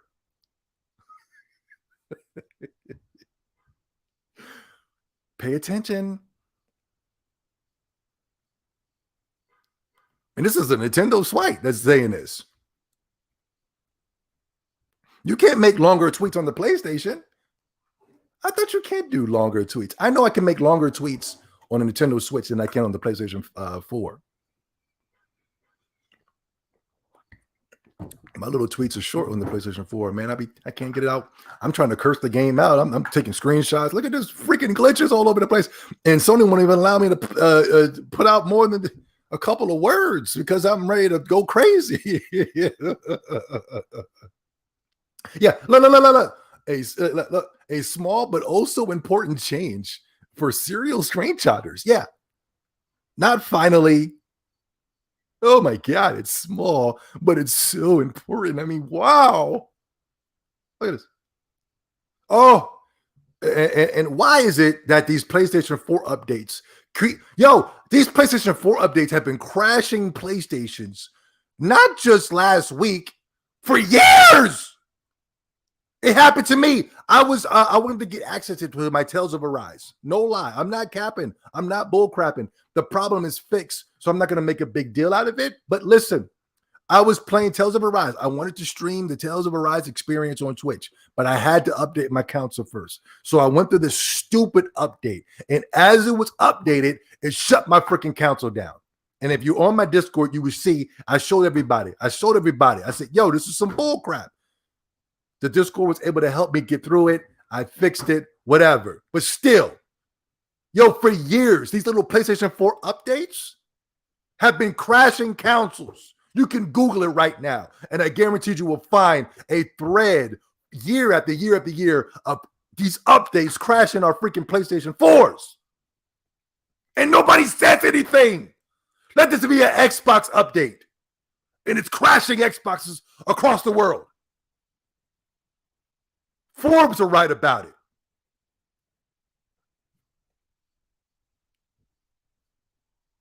Oh, I was so freaking mad when my console broke after that update. I'm sitting there watching that. It takes about 3 to 4 hours for these freaking updates.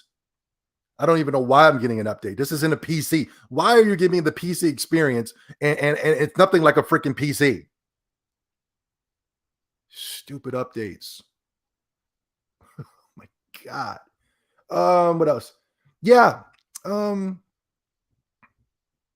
Last week, Nintendo, the MPDs came out, and Nintendo Switch won again.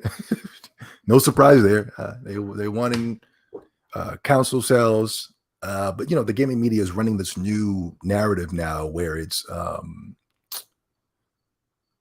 they're starting to count console sales now. There's something that we never did before. As long as, and I've been gaming forever. I've been doing these little shows forever. I've been counting the MPDs forever, and this is the first time I've ever seen that they are counting the sales numbers just to kind of highlight PlayStation, which is freaking weird, right? It's weird. Like I've never seen it before, and it's become the new narrative. It's become the new normal, and it's been something that's being pushed by our gaming media. But these are the real facts. These are the real numbers. Per the MPD, Switch was the #1 platform sold in the US for August and has been #1 for the last 33 months straight. Nearly 3 years at this point. The longest streak of any platform in US video game industries.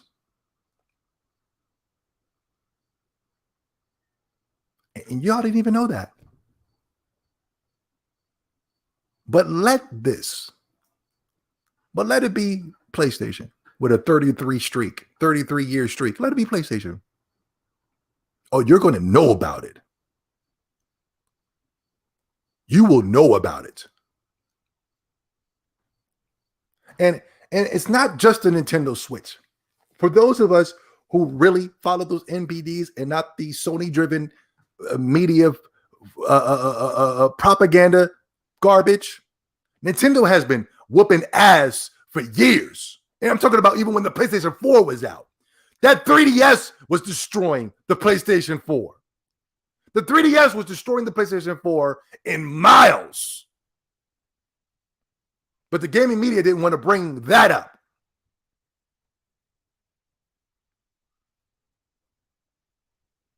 The only thing the gaming media wanted to bring up was, oh my God, when are they going to stop with the 3DS. When are they going to stop? I wish they would stop.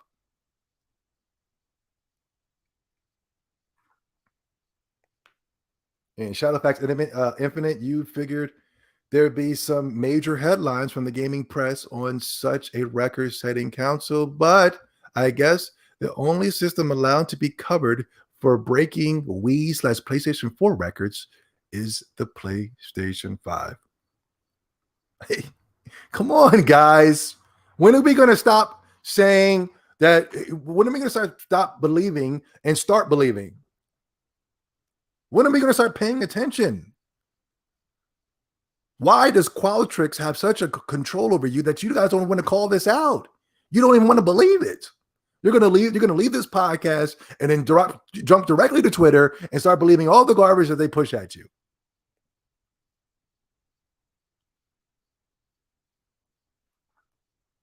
This is insane. Telling half truths. I can't trust these people. And they want to make me the enemy. They want to make Spider-Man the enemy. They want to make Batman the vigilante. And we're the ones saving lives. This is something else the gaming media isn't talking about. Bestsellers list under video games on Amazon Japan. The best sellers in Amazon Japan right now are currently Ring Fit, Tales of Arise, outstanding game, Lost Judgment, the Xbox Series X, the Xbox Series S, and Nintendo Switch. I guess the gaming media isn't allowed to cover Japan anymore because Sony doesn't want to do anything with Japan. I guess Japan doesn't count anymore. The gaming media has declared war on the Xbox fanboys. What else? Oh,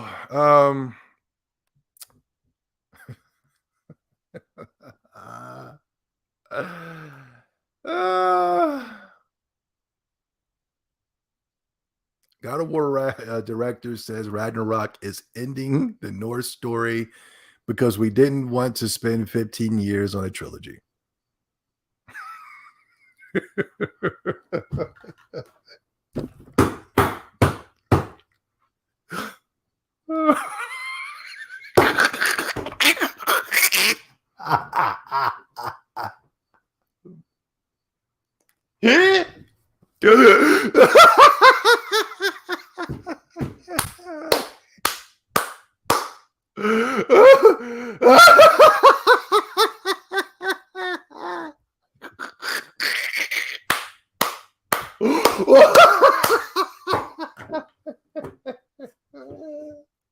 Is that the excuse, Sony?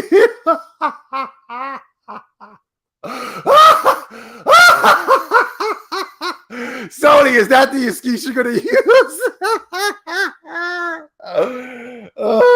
And guess what? Nobody cared.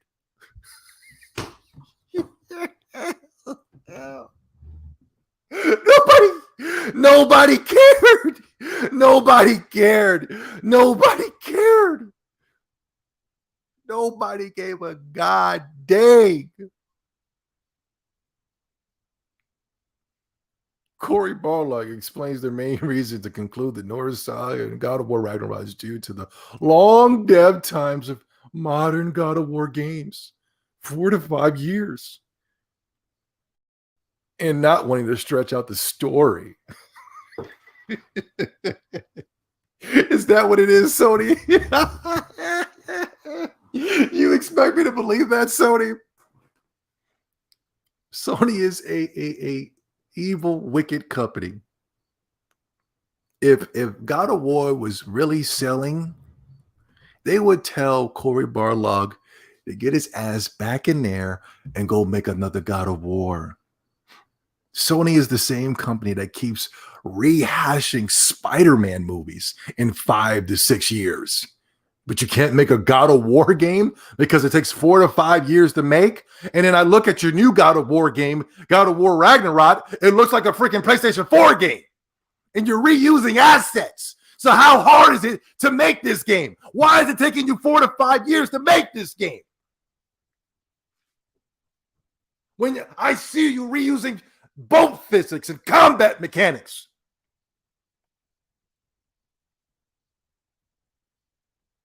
If this game was selling like Sony claims it's selling, oh my God, oh, wow, whoa, Sony would tell Cory Barlog, get back in there and make another God of War. Complete the trilogy.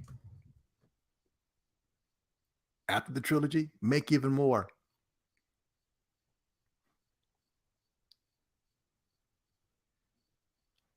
Looks like the boat physics. Like I said, we have a lot of power, guys. And it looks like Gandalf Gaming really hurt Sony. Really hurt the God of War, the modern day God of War series. He really hurt him. That was a shot. That was a hard shot. It was such a hard shot that even Forbes had to get involved. Way to go. Good job, Xbox guys. Good job. Keep up the work. Don't let them discourage you. Fight the good fight. We're going to shut down each and every one of these garbage franchises one by one and two by two. Good work, guys. Good work. Game Pass will be adding 13 new games coming in. Yeah, games. Game Pass is just incredible. Oh, man. Yo. Let's see. What else do I have to talk about here? Oh, man, I got so much to talk about. Guys, look at this. Look at this. Another warehouse. Another warehouse. Another warehouse. Well, you learn something new every day. Did you know the U.S. Air Force built a supercomputer out of PlayStation 3s now? Another warehouse of PlayStation. Oh, my God, we sold so many consoles. And they found another warehouse of PlayStations stacked up on top of each other. Oh my God, the PlayStation fandom is so strong. We're so powerful, man. Another warehouse of PlayStation stacked up on top of each other. And they're being used for cryptocurrencies, supercomputers, FIFA credit. No wonder the user base is dropping in 10 millions, 20 millions, and the millions over there at PlayStation. God, it was another one. Hold on, it was another one. It's another one. Oh, I know I saved this one. I don't see it though. Hold on, guys. Give me a second here. Give me a second. I saw something that was concerning. It's all concerning, but I saw something that was equating to my philosophy. Yeah. Mm-hmm. No, that's it. I could have sworn I saved that. I thought I saved it. Damn it.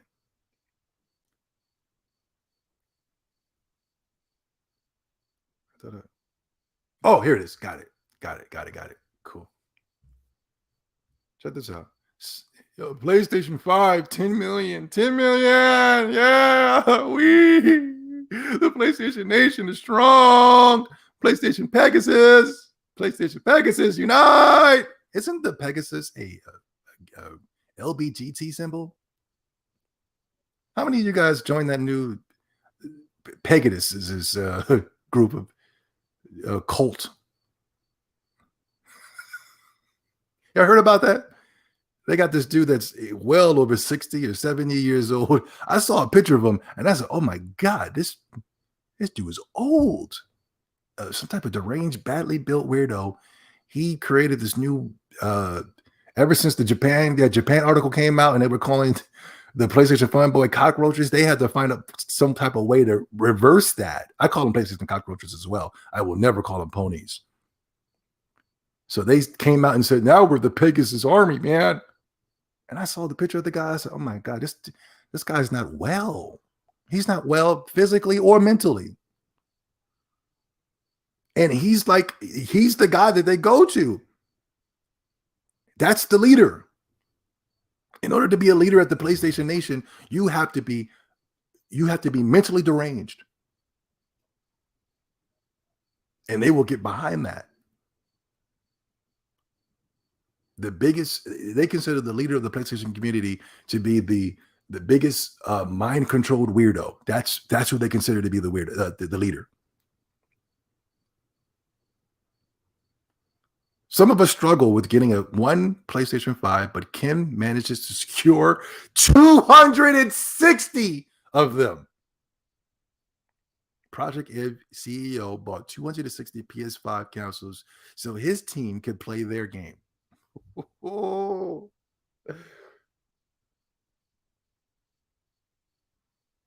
Such a high demand console, huh?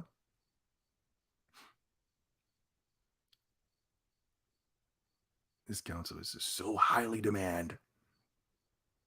Everybody wants to get their hands on them. And yet they're able to just easily get it. 260 of them. You can't even get one.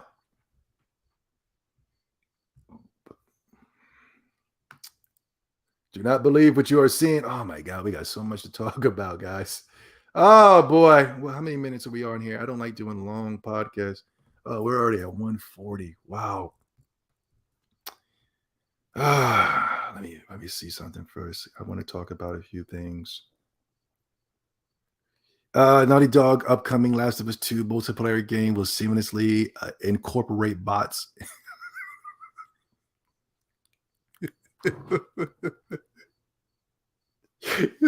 The PlayStation fanboys are a joke.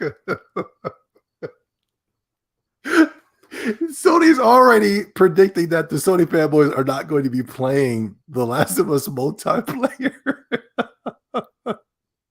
So they're already telling you we're going to be incorporating bots because they already know. They already know that the fan base is a joke.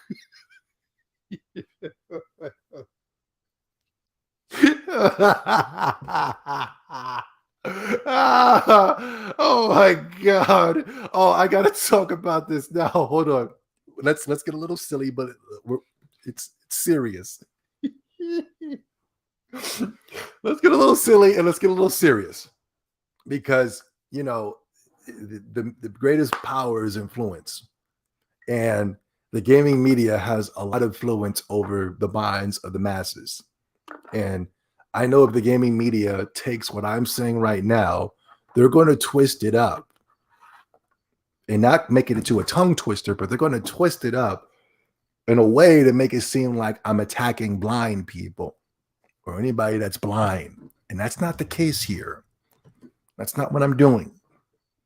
So for those of you who get exclusive access to what I'm saying right now, it has nothing to do with the man being blind. I have nothing against that. I understand. It's a sad thing. It can happen to any of us. But listen, I want you guys to notice this, though. What an absolute incredible achievement. Congratulations, right? And yes, shout out to the guy, right? Blind gamer.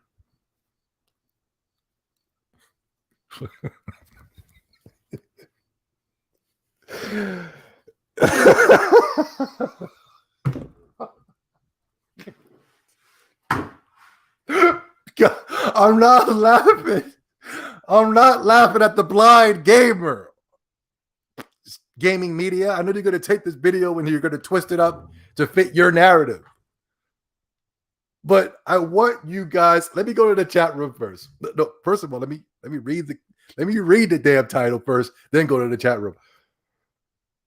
Blind gamer earns Horizon Zero Dawn platinum.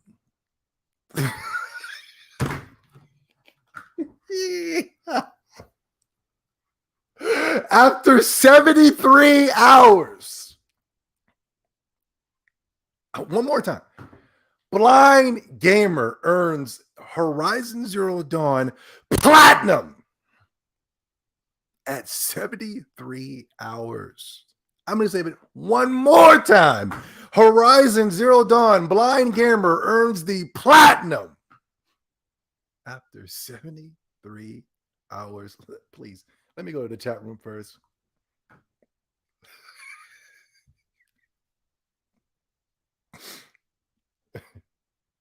I don't think the chat room got there yet. I don't think the chat room is there. I don't know. I don't know what you guys will be doing when I go off and come back on. You guys are having separate conversations.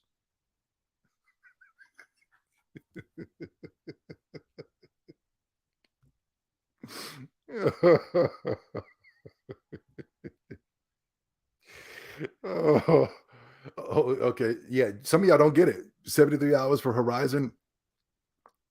What the F? No. Well, if you're clever, then this makes sense. But the guy's blind.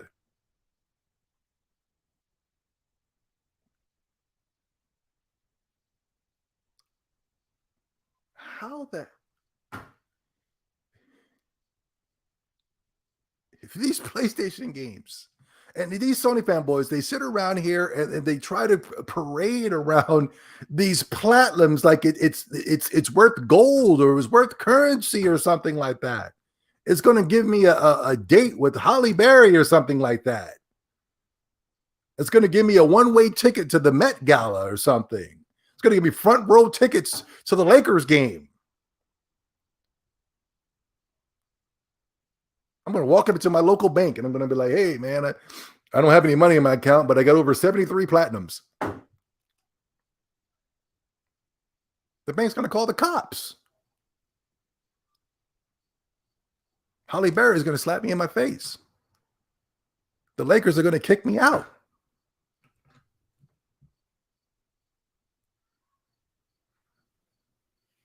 You mean to tell me that these games are so freaking easy to get? These platinums are so easy to get that a blind person can get it?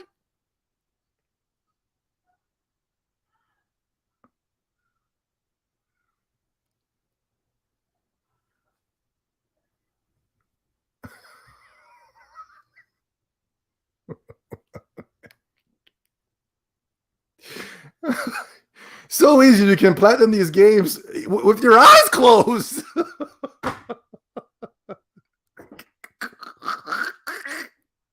I'm laughing because I can't believe what I'm seeing.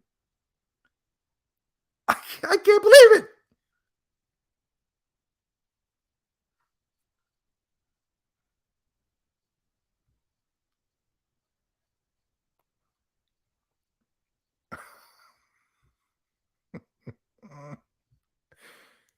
What a joke.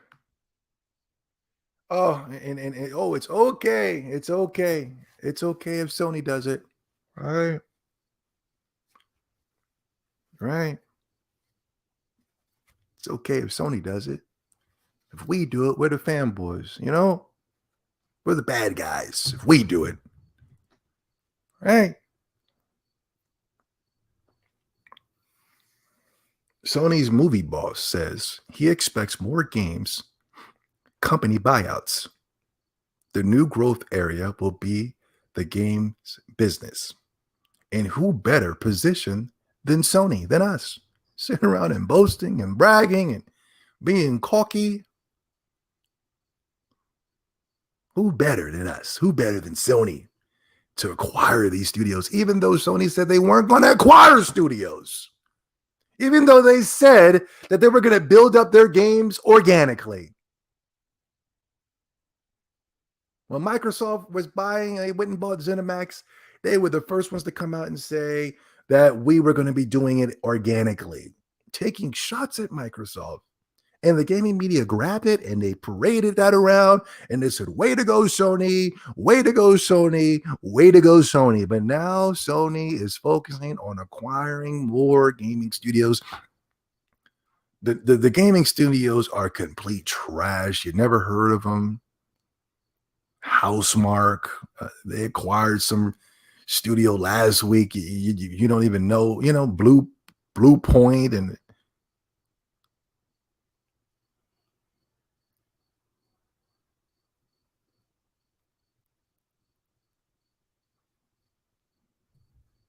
It's okay if Sony's the only one that's allowed to be cocky and make little fanboy remarks. We better not do it. I better not catch y'all doing it. And Microsoft, Microsoft Xbox reportedly about to announce a major acquisition. According to inside sources, the acquisition is supposed to be bigger than the ZeniMax. Well, I don't know. Microsoft might be adding a little extra flavor. I don't know. I could be wrong. I can come up the next week's show or whatever they announce it, and I can say, oh my God. The only acquisition that I would say would, and I don't even think it's bigger than the ZeniMax. It's just the only acquisition that will be somewhat close to the ZeniMax is Sega. Anything outside of Sega, I think, is trash. Now, let's go down to the deaf, dumb, and the blind. What would be bigger than ZeniMax? I don't know. Rockstar, even though I don't think that. Ubisoft, even though I don't think that. I'm just trying to go down to a deaf, dumb, and blind level. I don't very much go down to that level of thinking. I don't know. But for me, it would be Sega. Buying Sega would be incredible. But I don't know. I think ZeniMax is the biggest. It's the biggest purchase I've ever seen in my entire life. Only thing bigger than buying ZeniMax would be like Nintendo. And that's not happening. I don't think.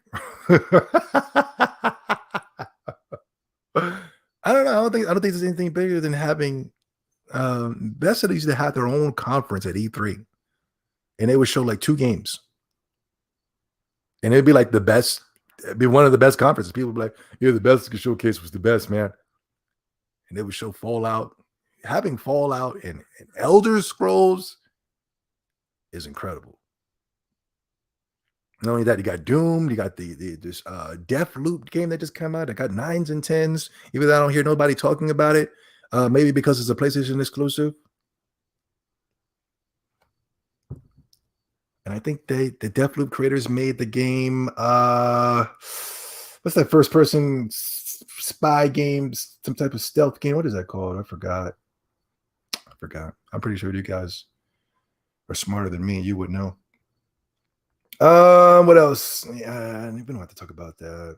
I think that's everything, guys. Yeah. Oh, it was some type of heating issue I was talking about. Digital Foundry, guys, they were able to say that the 2 models run just as hot.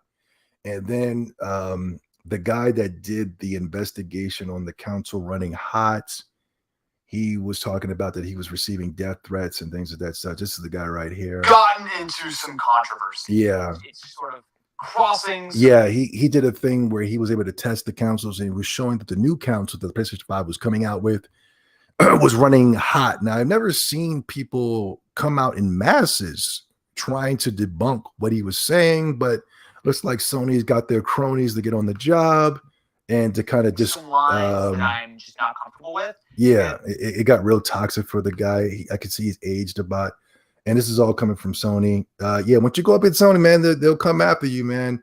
And they went and sent let me see if I can find the video. There's so much we got to talk about, guys, but we don't have much time. I don't like doing too long podcasts because I got Tales of Arise to be playing. Yeah, Sony sent one of their 51.15 centigrade. PS5 new 40.08 centigrade. This is about 11 degrees Celsius difference. This is too much, I would say. 11 degrees. Yeah, they sent some random weirdo, some Russian. I am from Russia. I don't work at Sony. It is running 11 degrees cool. And then all of a sudden, everybody just grabbed that as facts. He's saying it's running cooler. Digital Foundry is saying that it's running at the same temperatures. I trust this guy. I know when you go up against Sony, man, especially when you got the facts, it's just like my boy Gandalf Gamer, when he's able to call it out, they will come for you. it's sort of They will crossing come for lines you. that I'm just not comfortable with. Yeah. And it's all over a video game console. Yeah. We're really talking about the old PS5 versus the new PS5. They're charging you the exact same amount for, Yeah. yet has a inferior cooling solution. Yeah. I made a video this weekend on Saturday specifically talking about the brand new updated model of the PS5. The title was "The New PS5 is Worse." It is. Let's just say the internet has not been super pleased with some of the things I did and said in that video. Sony announced, or it didn't even announce, there was like a regulatory filing or something. There was an updated version of the PS5, and the only real thing that looked significantly different was the weight. It was about 300 grams or a little over half a pound lighter. I saw it as kind of vaguely interesting, especially because they didn't really say what was different. And Sony has a little bit of a track record for sort of dumbing down their consoles. So I bought it, got into the studio, and immediately started shooting the video on what was different. So if you've seen that video, you know that I go through and test a bunch of stuff with it, blah, blah, blah. But the culmination really was when I actually cracked it open and saw that they have massively reduced the size of the heatsink. And so I posted the video, sharing my findings, sharing my opinions on it. And boy, I was not ready for just how upset I think people are. Qualtrics. So yeah, it is a downgrade compared to the Qualtrics, whatever it's called. Now, a lot of people have taken issue with that. Some people have said that, oh, maybe it's more like thermally efficient, for example. But my argument there would be that just doesn't square with the laws of physics. Now, if I had opened up the PS5 and there was a very different array of like the heatsink and the fins and the heat pipes and everything, if they had like extra air channels or a bigger fan or whatever the case is, to be fair, the fan was slightly different, although it probably wasn't enough to make a massive difference. Certainly, I don't think enough to completely overhaul the amount of sort of cooling that they've removed with the actual heatsink. Then sure, but that's not the case. Yeah. I believe you, brother. I know Sony. They'll come for you. Sony will come for you. The hell? I got some type of Sony's hacking me right now. You guys see that? Sony's hacking me right now. You see this weird glitch that's going on? The hell? They're coming for me now, guys. Yeah, I am from Russia. PS5 old. Everything's fine over in PlayStation. Everything's great. Everything's fine. PS5 PlayStation new. 5 great. 40 or great. PlayStation 5 great. This Everything great. Everything's good. Degrees Celsius difference. This is too much, I would say. 11. You're being played, people. Being played.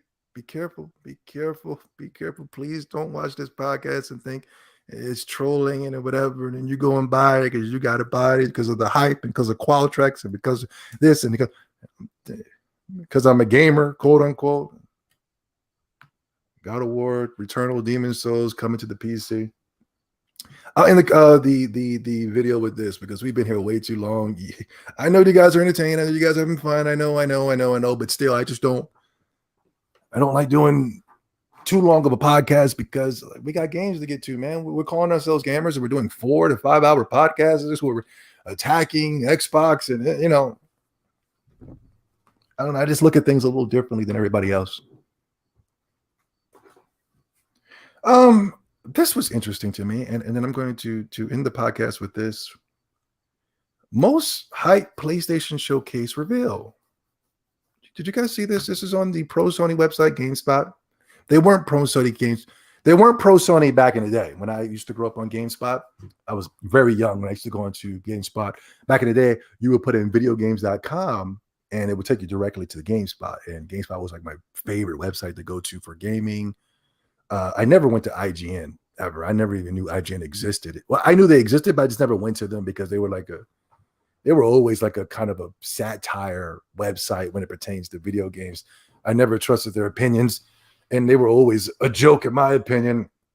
And usually, these websites that are a joke usually will bring in the masses of people for some strange, idiotic reason. But the most hype PlayStation at the showcase was God of War Ragnarok, which is strange because I don't hear anybody talking about God of War Ragnarok.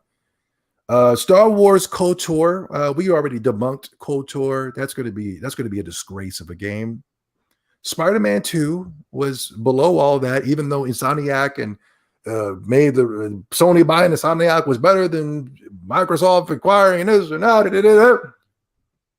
And then Wolverine was at the bottom at 13%. And the way the gaming media and the way social media made it sound like Wolverine was the darling of the show.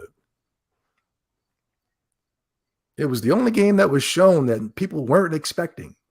Everything else was expected. Wolverine, all the way there at the bottom, it barely got over 15%. And then when I saw that, I started to think, and I was like, wait, you know what? I've never in my entire life seen anybody get hyped up for a freaking Wolverine game. Like, never. I've been gaming for over 20 to damn near 30 years, and I have never in my entire life have I seen anybody, when they announced the Wolverine game, go freaking cuckoo for Cocoa Puffs. The way that I saw the gaming media doing it last week. It was to the point where I was sitting there and I was reflecting, and I was just like, I never even played a good Wolverine game before. I can't even think of a good, like, for Spider-Man, I can go, okay, I can get why people are getting behind Spider-Man. You know what I mean? Spider-Man is fun. Spider-Man is a cool character, cool as a video game. We've had Spider-Man games in the past. Spider-Man 2, that was pretty good. Sega Genesis, going back to the Maximum Carnage games, Spider-Man games, playing as Venom and playing as Carnage. And then some people could say the Web of Shadows, and a lot of people will say this Spider-Man game and that Spider-Man game. So I can understand why people were going into this Spider-Man PlayStation game with a little bit of high expectations, because, okay, we're about to get a Spider-Man game exclusive to the PlayStation. I'll give you that. But for Wolverine, I was like, can anybody name one good Wolverine game? I never played one before. So what was all this Wolverine, guys? Wolverine! Oh my God, Wolverine, man. This Wolverine thing is really triggering me, as you can tell. Wolverine, guys. We're going to be slicing and dicing up. What? I've been gaming for years, and I have never, ever, ever, ever seen that type of reaction for a Wolverine game before, guys. And what makes it even worse is that the creators of Ratchet and Clank are making it. That's embarrassing. Yeah, I'm excited because Insomniac is working on it. What? What the hell has Insomniac done to get people ready and excited for the new Wolverine game?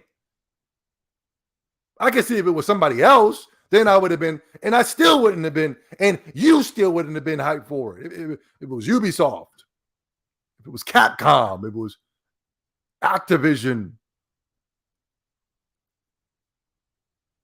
I'm telling you, what I saw last week from the gaming media when it pertains to the PlayStation Showcase was truly disturbing.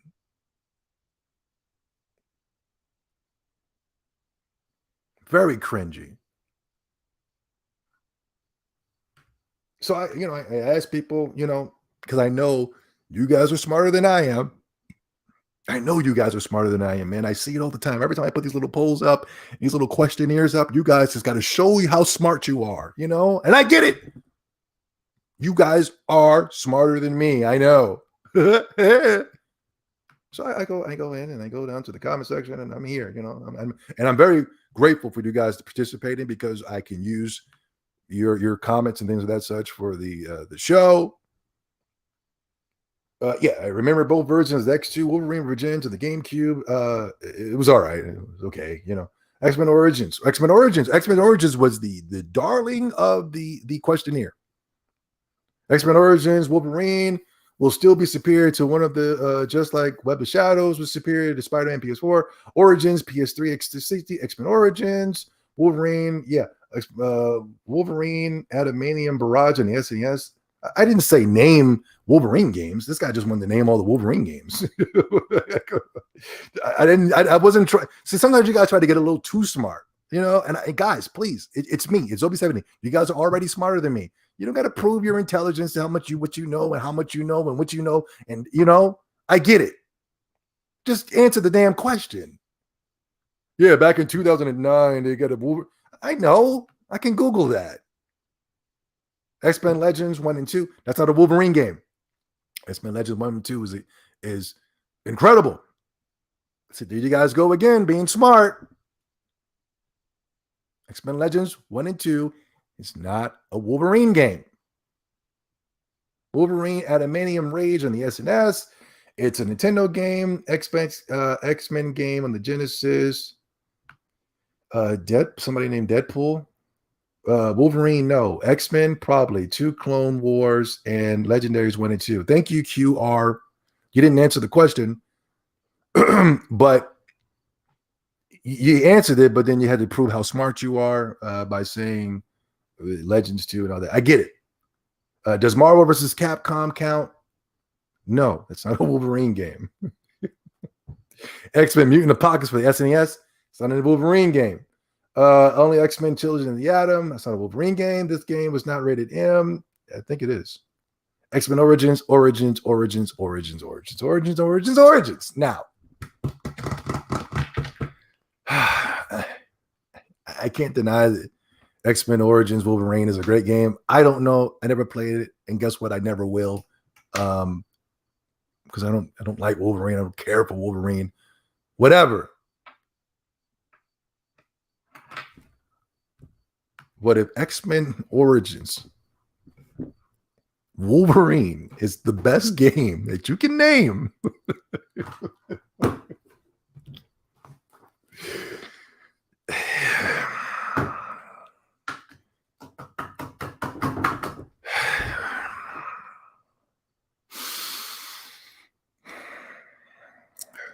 I'm trying to bite my tongue here. It's very hard for me to do. But I think it just further solidifies my point. What's all this hype for? What's all this hype for a Wolverine game when your last great experience was X-Men Origins back in 2009?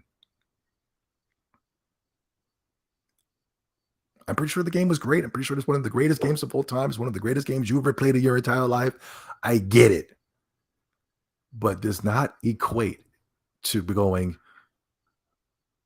the excitement levels that I saw coming from the gaming media for a 3-second trailer of Wolverine sitting in some type of bar, which will be a bait and switch. You will never sit in any bar, any of the Wolverine game, whatever this Wolverine game comes out in 2026.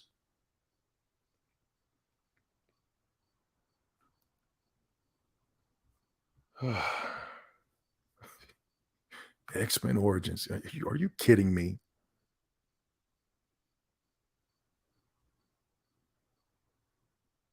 Oh, this is another thing. The podcast is over, and I'm going to talk about gaming. The podcast is officially over. Now I'm going to use the end of my podcast to talk about gaming. You guys are getting a double whammy for 2 for 1.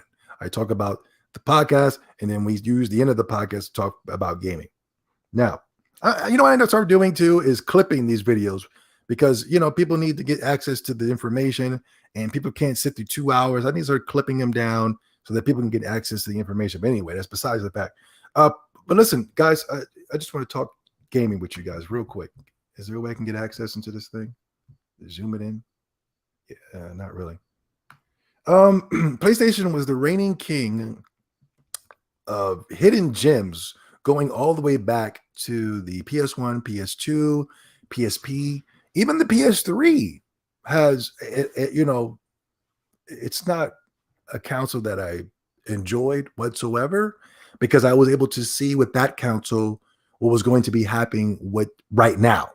I knew that, I was warning people back on the PlayStation 3 10 or so years ago, 11 years so years ago, And this is what I was warning them against, is that, hey, this is what's going to be happening. But, everybody at that time wasn't able to see what I was able to see. And I'm not mad at you. You guys weren't gifted in that way. But the PlayStation 3 was the beginning of the end. And it was fully proof right there in front of your face. But there were some games that I will say that will give the PlayStation 3 a little bit of soul. White Knight Chronicles 2, 1 and 2, Nino Kuni, just the Disgaea series, the Yakuza games.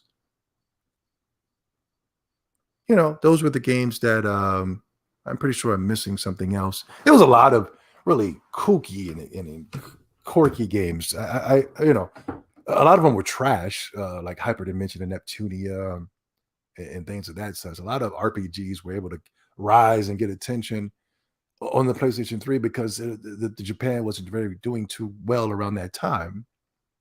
But I'll give PlayStation 3 its plus. PlayStation 4, it seemed like it was going to be that way, but it looks like a lot of those games got ported to the Nintendo Switch, and the Nintendo Switch right now has, I would say, the greatest library of them all when it pertains to having soulful games that really bring in the real customers, not those warehouse customers where you see 200 to 600 to 700 or thousands of PlayStation consoles stacked up in one one warehouse, and they're using it for cryptocurrency and FIFA bucks and you know what I mean?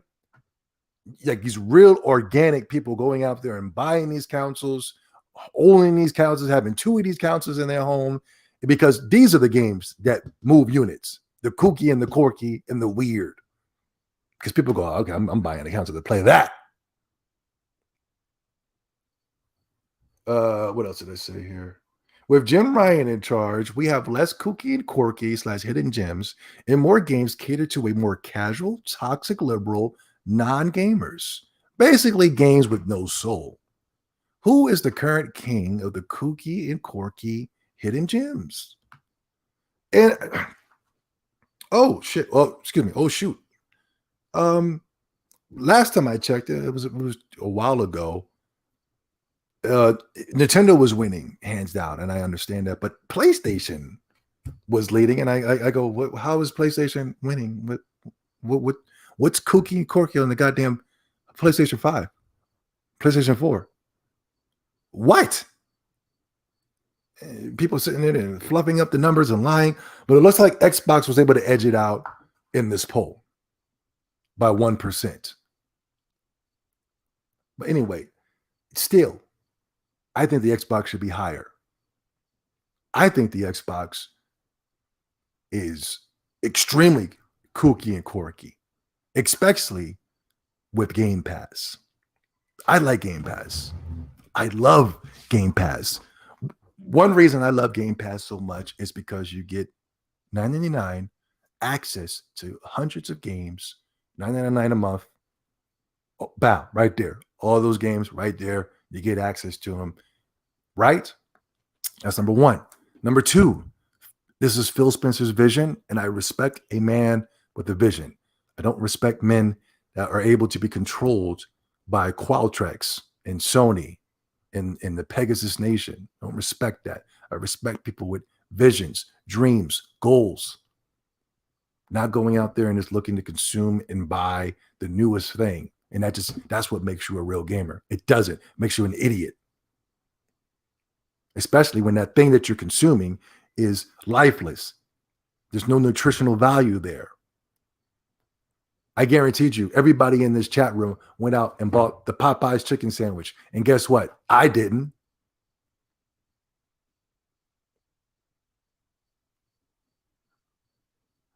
Remember a couple years ago, before the pandemic? Remember? The Popeyes chicken sandwich came out. Remember? Everybody went in masses to go buy that thing. Remember? Even you. You wanted to join in on the wave. You wanted to join in on the craze. You wanted to go stand in line for a chicken sandwich. This is before the pandemic.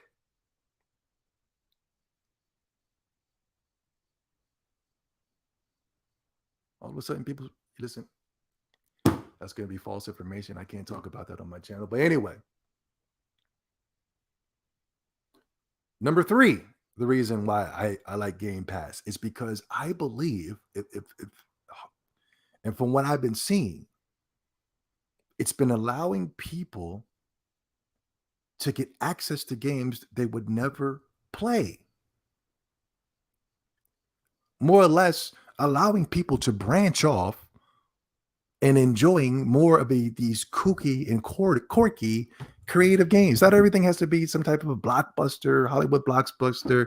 You know, I don't know when that became the norm. I don't know how that became the norm. I don't know how that became something to look forward to. I don't know how. I don't know how. I don't know when. I'm going to have to probably do some research on this. I don't know how non-games became the standards on social media, not in the real world, social media.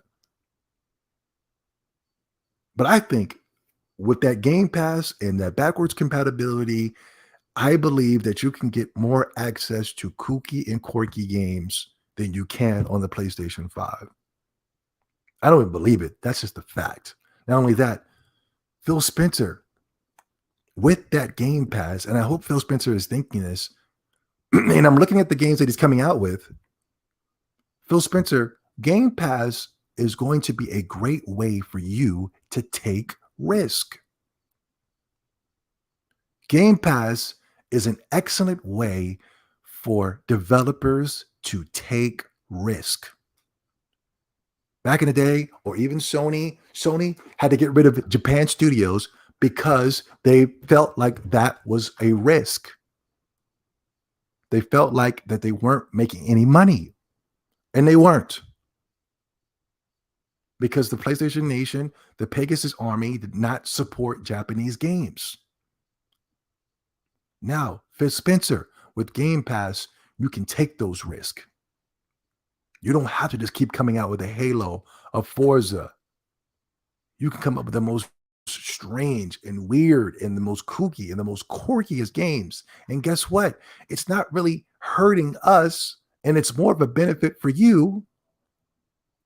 You can come out with because I remember they dropped the Viva Pinata copyright a few years back, and I was extremely upset. But you can bring back the Viva Pinatas, Viva Pinata 3. I know they won't, but you could. Any developers are eating well off of Game Pass. So many people had a chance to play Psychonauts 2 that they would never, ever play if it never came out on Game Pass.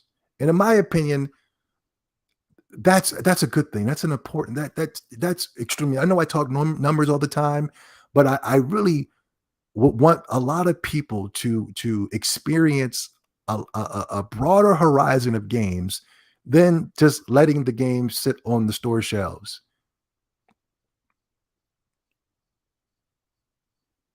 I do feel like when you're playing a game that's creative and you're playing a game that has soul, I believe that's good for the soul. I think it's good for the mind. Me growing up on the PlayStation 1 and playing all those games with all that soul, all that creativity is what shaped and molded Zombie 70 today. Now, I'm not saying I'm some type of big, great, grand person, but I love to create. I love being creative. I love being creative. I never like being stagnant. I love changing things up. Y'all know that. This channel has been 7 different things all through its timeline, its 10-year timeline on this YouTube channel. That's because I'm an artistic person. I'm a creative person. And I got that because of PlayStation and Nintendo. And even Microsoft. And Sega. And Capcom and Square Enix. Anyway. I think this is very misleading. I think Microsoft needs to be higher because I believe they have more kooky and quirky games. And not only that, hopefully with Game Pass, we see a lot more risk, just like we saw with Psychonauts 2. Ori and the Blind Forest. Great.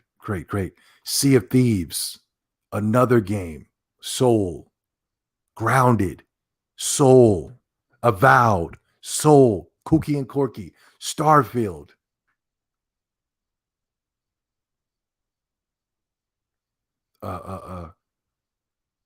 So many other games. So many other games. Fable is back. Fable is back, guys.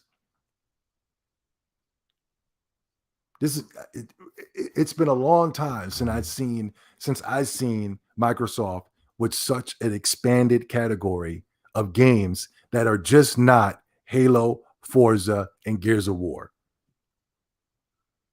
It's been a long time. Anyway, that's the end of this episode. We've been here for over 2 hours. We've been here for way too long, but I had so many topics to talk about. And I notice every time I talk gaming, the chat room dips out too. Yeah. I always know that. Yeah. I want to check out Origami 2. Yeah, I was watching gameplay the other day on that. And it reminded me of Tenchu, Stealth Assassin, going back to the PS1.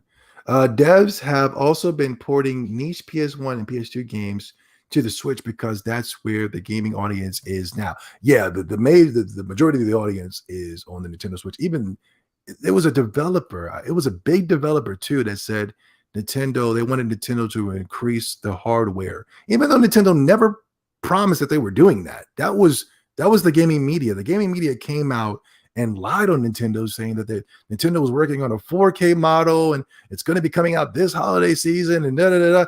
And Nintendo never said that. That was all them. That was all the gaming media that was trying to find ways to make Nintendo look bad, even though Nintendo said we're not doing that. And then when they don't show you the 4K model, everybody's all mad and upset and disappointed and how dare this, and then GameStop and them are coming out with polls and saying what's better, the Steam Deck and this and all that.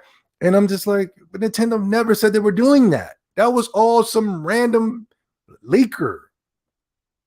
That was y'all. Y'all took a random leaker and started talking about the new 4K model. I agree with you there about Sony. I hate when people come in and say, well, that I agree about. What is there not to agree with what I'm saying? I'm showing you the proof. I hate when people think they're so much smarter than me. Tribes of Judah. It's always these pro-black, these conscious people that just constantly want to debate with you all the goddamn time. What's the debate for?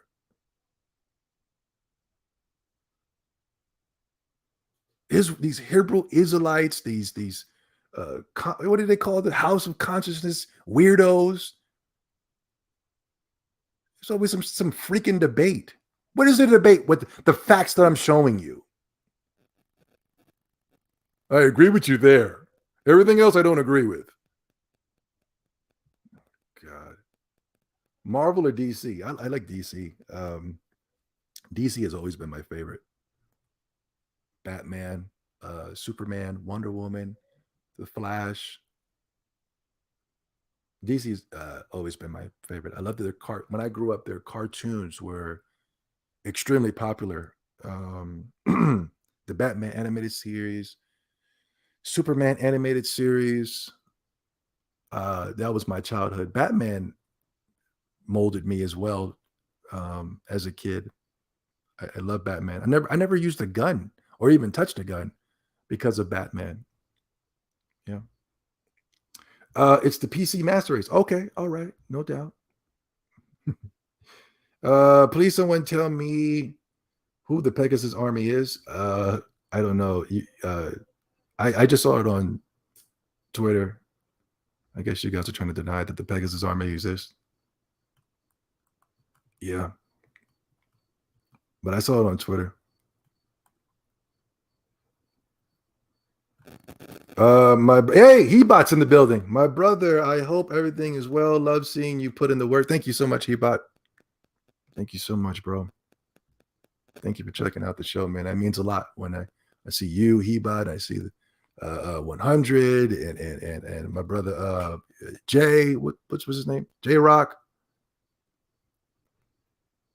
Yeah, respect Zoe. Marvel is for little kids and the PS1. Yeah, Marvel wasn't. I mean, the X-Men back in the day in the 90s was incredible. The X-Men cartoon, That was lit. That was gangster. That was bona fide. That was solidified. Spider-Man was bona fide, solidified. The cartoon back in the 90s, incredible. They kind of lost me with the movies, especially with the modern day movies. I'm even talking about Tobey Maguire as well. I never liked him because he was ugly. He was hideous. He was too derpy, too dorky, and all the other stuff. But I know he's touched the hearts of the masses of Aspergian weirdos that you'll see on the internet. They love him, but I never really took too kindly to him. But Spider-Man 1 and 2 were great movies. But after that, I when it comes to Marvel, I wasn't rocking with it. But X-Men, Spider-Man, those two were lit. But everybody else was super corny. The Avengers was corny. Iron Man was corny. The Fantastic Four was corny. Captain America, corny. All that was just corny. But due to Qualtrics, the Super Friends was lit. I used to watch the Super Friends.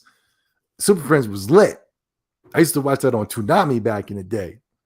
On Sundays, they used to show Super Friends early in the morning, all the way at night. No commercials. Back on the old Toonami. Toonami's different now.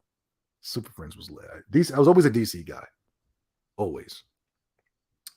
Sega helped Microsoft create the Xbox console. That's why the Dreamcast controller is so similar.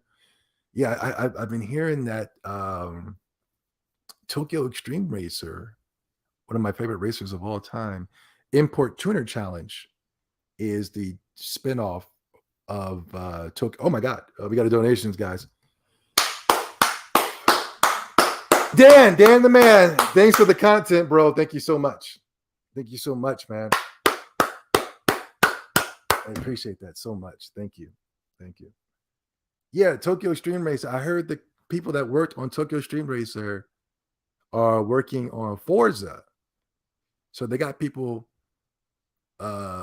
This is something separate, but the people that worked on the NBA 2K series back when those were exclusive to the Dreamcast, or Sega was making that, they went off to go work on the NBA 2K games now. No, wait a minute. Yeah, whatever. But I used to love the NBA 2K games back in the day when they were on the Dreamcast. They suck now. They're terrible. But I used to like those. Yeah. But I just found out that the people that were working on Tokyo Extreme Racer are my favorite racer of all time. And I hope Import Tuner Challenge gets backwards compatibility with the Xbox Series X, because that would be so cool, which I highly doubt, but hopefully. Yeah. But thank you guys so much. And the podcast is done.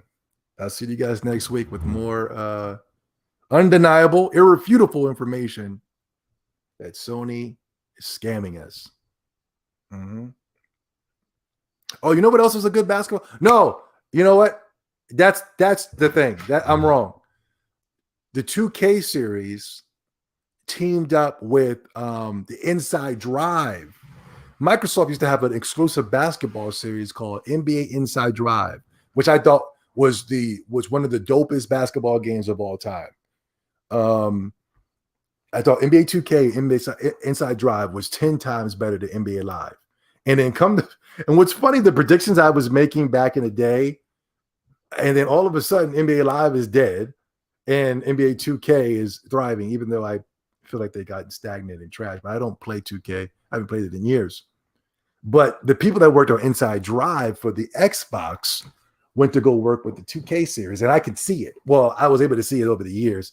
I haven't played it lately, but Inside Drive for the Xbox, I think they came out with like 2 or 3 games. If you never played that, that was a solid basketball experience. It was probably the most authentic basketball experience I played on the Xbox. Toxic politics.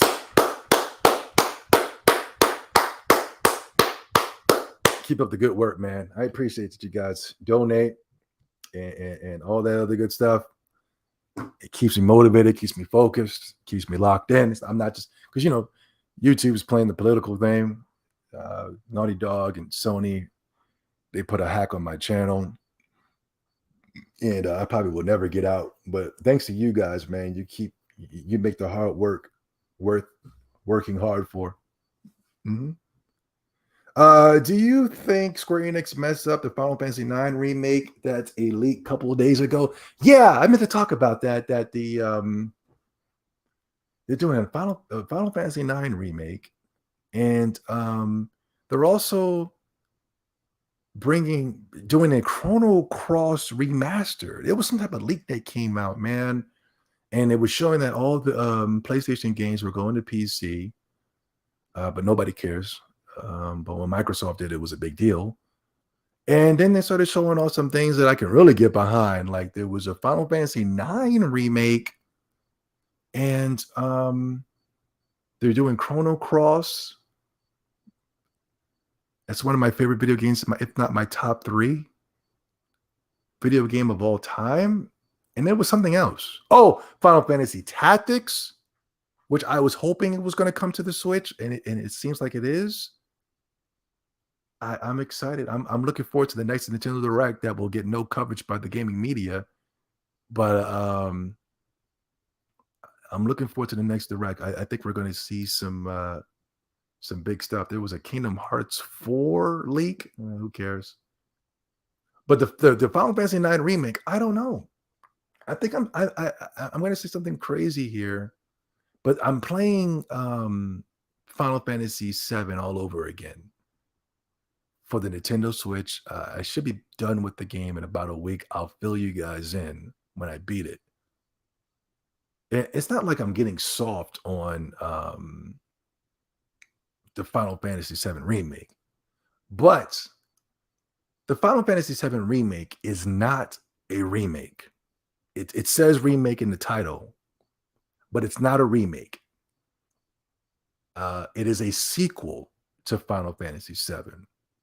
It is a sequel to Final Fantasy VII. Now, I don't like the combat system, even though over the years I find myself softening up on action-based combat. But when it comes to Final Fantasy VII, I just think it's all wrong. I think it's all wrong. It's cute, but it's wrong.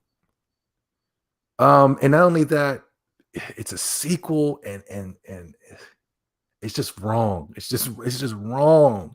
Sakaguchi, who is the creator of the Final Fantasy, they fired him after the movie, and then they brung in Nobu, whatever, the Nomura, and he's taken the company downhill. He's terrible. But with that being said, I know it's not Sakaguchi's vision. I'm not even sure if Final Fantasy Advent Children is Sakaguchi's vision, but I do want to see what this sequel, what they have to say, because I'm playing the original right now, and it's a lot different from playing as a kid, because I'm starting to notice things that I didn't notice 15 to 20 years ago when I played Final Fantasy VII. And it's Final Fantasy VII. It's still one of my favorite video games of all time. The combat is freaking amazing. The materia system is freaking amazing. And the storytelling is so freaking weird when you get to a certain point of the game. Yo, hold on. Dan the man is back.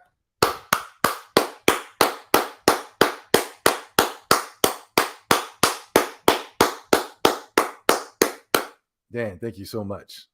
Thank you so much for the donation, man. I appreciate that so much. I really do. Nothing but love and respect, man. But the sorry, to get back to the point, because we got to get out of here. It's freaking weird. It reminds me, it's giving me those feelings of like when Trigun, I was watching Trigun, the anime, and it was cool. And all of a sudden, Trigun just got really weird. You know what I'm saying? And the same thing happens with Final Fantasy VII. You get to a certain point, And it's like, man, what the freak? And you start to, I don't want to get too deep into spoilers, but you start to understand who Cloud Strife is. Now that's the true spoiler, not Arius dying, but that's the spoiler, is finding out who Cloud really is, and that things are getting really freaking weird. But with that being said, I want to see how they do that in the remake, because even the remake is trying. The remake is spoiling major components of the game that I'm just curious. It's not that I'm loosening my grip on Final Fantasy VII Remake. I'm just curious on what they're going to do. It looks like they brought back characters that were dead. They're probably, I don't know, but it's deep. It's some real deep stuff in Final Fantasy, man. Chrono Trigger was very good. Yeah, I never played Chrono Trigger. That was before my time. But I have it for the DS. I'm gonna play through that bad boy. I'm gonna play that pretty soon. Nomura directed the narrative. That's why the story is horrible. Yeah, he's doing everything wrong, man. He's spoiling stuff, and you're not even supposed to spoil it. But unless they're going to do something where they just change everything completely, which that's what it seems like they're going to do, and it's like it's weird. It's weird what they're doing. It's weird, but I'm still curious. So if you see me playing it, I'm just trying to get to the bottom of some stuff. You know what I mean? Solid Snake is here. What's up, brother? What's Solid talking about? He getting at somebody as he should. Nomura needs to get the heck out. Guy's a hack. Yeah. Hey Zobi, did you ever get a chance to play Panzer Dragoon Saga on the RPG? The RPG? No, I still never played it. I was gonna buy it. I think there was a sale or something. I was gonna buy it. No, that's not true. I played Panzer Dragoon. I played it. It was a long time ago. I was really young. Or was that Knights? I think that was Knights. I remember playing Knights, and I thought that was cool. Remember Knights? There was like some type of little wizard creature floating around. It was cool. Sega had these really cool games. It was Echo the Dolphin, Knights, Seaman, Panzer Dragoon, Skies of Arcadia. I wish Skies of Arcadia popped up in those leaks. Yeah, we go back, man. But Panzer Dragoon, I think I did play that. Or maybe I'm getting Knights and all that mixed up. Shenmue, Shenmue was lit. When that game came out, that was one of the first games I played that had like some type of open world type of. It wasn't open world, but it was like before Grand Theft Auto. It was wow, Joe. I've always supported you, bro. I have been watching your channel for years. Thank you so much. Thank you for not saying you're a fan. Thank you for saying supporting, because fans are very fickle. A fan will turn on you in a second. You know what I mean? A fan is a fanatic, and these people that claim they talk all this fan stuff, I stop them, and I start to put the pressure on them. And then when the way that I see that these mother flippers flip on you, these so-called fans, I'm like, you ain't no fan. You're an idol worshiper. An idol worshiper is so. Watch the movie. The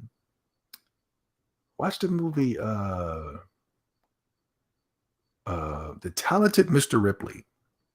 I have in my Twitter profile. A lot of people don't know what these little names I come up with. That people attack me. Oh, he's got Monkey King.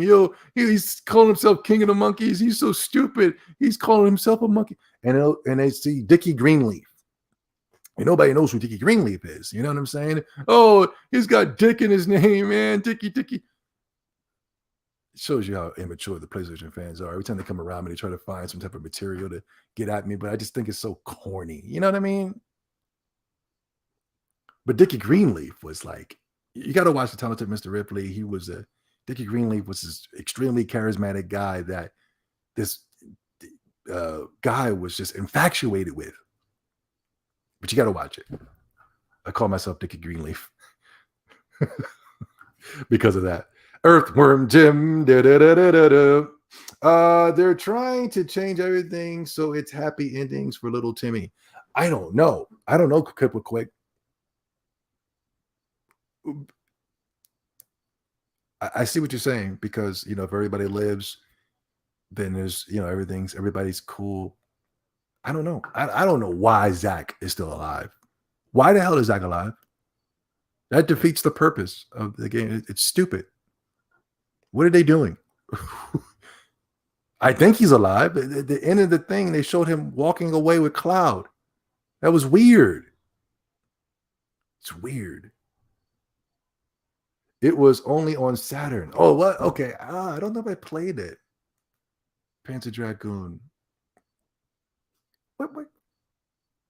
Maybe I did. I remember playing Knights for sure. I still remember the controls. It was some wacky controls. What are you getting a Series X 2022? I think so. I'm going to get a whatchamacallit first. I'm going to get the Nintendo Switch OLED, and then I'm going to get the Steam Deck. I want the Steam Deck. The Steam Deck, you got your Steam games. There's always some type of random discount on Steam. You can get access to more games on the Steam Deck than you can on the Nintendo Switch. You can get all the Disgaea games. You can get all of the modern day Tales of games. You can play Tales of Arise on a handheld right now on the Steam. When the Steam Deck comes out. You can get access to so many, and right now Steam is getting so many JRPGs. They literally announce a game, right? And then they'll say exclusive to the PlayStation 5, exclusive to the Nintendo Switch, and Steam. All the Japanese games, it's like, I can't lose. I got to get the Steam Deck. Not only that, there's games on the Steam Deck that's from Japan that didn't even come to the Nintendo Switch or the PlayStation. There's this little Japanese game. I forgot what it was called, but I bought it. It was on sale. It was like Moonlighter, where you were able to go into the dungeons and gather materials, and then you were able to come back and sell them at the shop. And it's a 10 times better game than Moonlighter. And Moonlighter stole from it. And it was made by Japan first. Man, you can get access to so many games. And my go-to gaming of choice is handheld. I am a handheld weirdo. It's hard for me to just sit in one spot. Now I know why you guys be on Twitter all day and not playing games, because it's hard to sit in that one spot and be just sitting there and playing. You know what I mean? I don't know why I can't do it no more. I have to. I've been playing handheld games all my life, going back to the Game Boy Color and Pokemon Red and Blue and Yellow and Heart and Gold and all that. That I can only play gaming one way, and that is, sitting in a comfortable position on the couch, holding the damn thing in front of my face, getting magnetized and getting sent to these worlds where, you know what I mean? That's the only way I can play nowadays. I can't play in front of a big screen, secluded in one spot anymore, stuck in one spot. I can't. I got to be moving. I got to be, all right, I'm about to go to the store. I'm going to take my counsel with me. I'm about to go to the laundromat. I'm about to go to work. I'm going to go to the basketball courts. I'm going to the gym. I take my Switch everywhere with me, man. Everywhere with me. So I'm sorry. I need that console handheld hybrid, just like the Steam Deck. So I think I'm going to go with the Steam Deck first. I can still get access to Game Pass. I can still get access to the Xbox games. So it's not like you're not going to be able to see me on the Halos and the Sea of Thieves and the Groundeds and the Forzas. I'll just be playing on the Steam Deck. Now, I do need to get that physical, that beast of a console, the Xbox Series X. I still need to get that. I still want that. I still think it's a great console, and it has the best feature of all the consoles, and that is that quick resume. I think it's freaking amazing. Quick resume. I wish the Nintendo Switch had it, where I could be on one game and then switch to another game and without having to shut down and shut everything back up. You know what I mean? Yeah. Everyone will be alive by the end of the. No, we won't. We won't be alive. We will never get a chance to see the ends. Solid Snake. I always hated how Nomura strayed too far from the theme of Final Fantasy VII being about life and death and moving on from it, but it turns out it's about defying fate with the terrible Kingdom Hearts type narrative. Yeah, man. Nomura is a if there's one game I do like from him is those The World Ends With You. That's so good. On the 3DS. There's a Switch version, don't buy that. I got the 3DS version. I bought that years ago. Now it's expensive. I was playing it the other day. It reminded me of a Shin Megami Tensei game. Yeah, but anyway. But no, I don't like. I love the show, Marcus. Yeah. Okay. Cool. Thank you so much, man. Juan, what's up, Juan? Nah, get the Series X Zobi. Nah, get the Series X Zobi. I will bring your old games on your shelf back to life. I know. Yeah, that's the thing. I got those games, man. I got those games with the Xbox, but I did think the Steam Deck. Listen, I'm not a fan. I've been telling you guys that over and over and over again. I am nobody's fan. I will turn on anybody in a second. I don't consider it to be turning, but I know the death of in the blind are going to be like, you're flip-flopping, you're turning, you're this, you know. Even though I've stayed on brand for 10 years, Japanese games. I've always stayed on brand. I don't follow the name. Oh, well, you said you like Final Fantasy. I don't follow names. I follow the games. You said you like. I don't follow names. I follow games. I don't follow the games. I follow the names. So I'm not an Xbox fan. I'm not an Xbox Series X fan. If I was put a quote unquote fan behind anything, it would be the Nintendo Switch, only because they offer me the most Japanese games that I love. But no, if we're going to cater to Zobi 70, and I'm not looking to make any friends. I don't have any friends. I know as soon as I say something you guys don't like, you're going to turn on me. So I'm not going to do stuff for you just to make you happy. I'm going to do everything within this life to make me happy. And what's going to make me happy is that Steam Deck. The Xbox Series X is not going anywhere.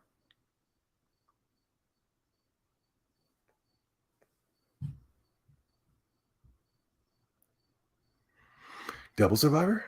Yeah. For The World Ends With You, it reminds me of like Devil Survivor. It reminds me of a Shin Megami Tensei game. It's really dark. It's darker than anything Nomura's ever done. It's a good game, and the combat system is really cool, man. That's one thing that I miss about the 3DS or the DS is that these developers, they weren't focused on vibration functionalities. They were about implementing that little touch screen, that little, you know what I mean? The dual screens. There was a lot of games that had you, even though the gaming media was calling them gimmicks and we hate this and why can't we just play the game normally? There was a lot of games that came out that really utilized that bottom screen and that touch pad and that little stylus, which I just think is something that I really, really missed when it comes to the Nintendo Switch and Nintendo. Who remembers the classic Phantasy Star games and Gunstar Heroes? I never heard of Gunstar, but I know Phantasy Star. But that's before my time. Phantasy Star. I knew Phantasy Star Online for the Dreamcast, but the ones before that, way before my time, I didn't even know about the JRPG until Final Fantasy VII on the PS1. Notice Zobi's not following PlayStation. Have you played Sonic RPG made by BioWare for the DS? Punishment? I don't know if you like the game or not. That game is lit.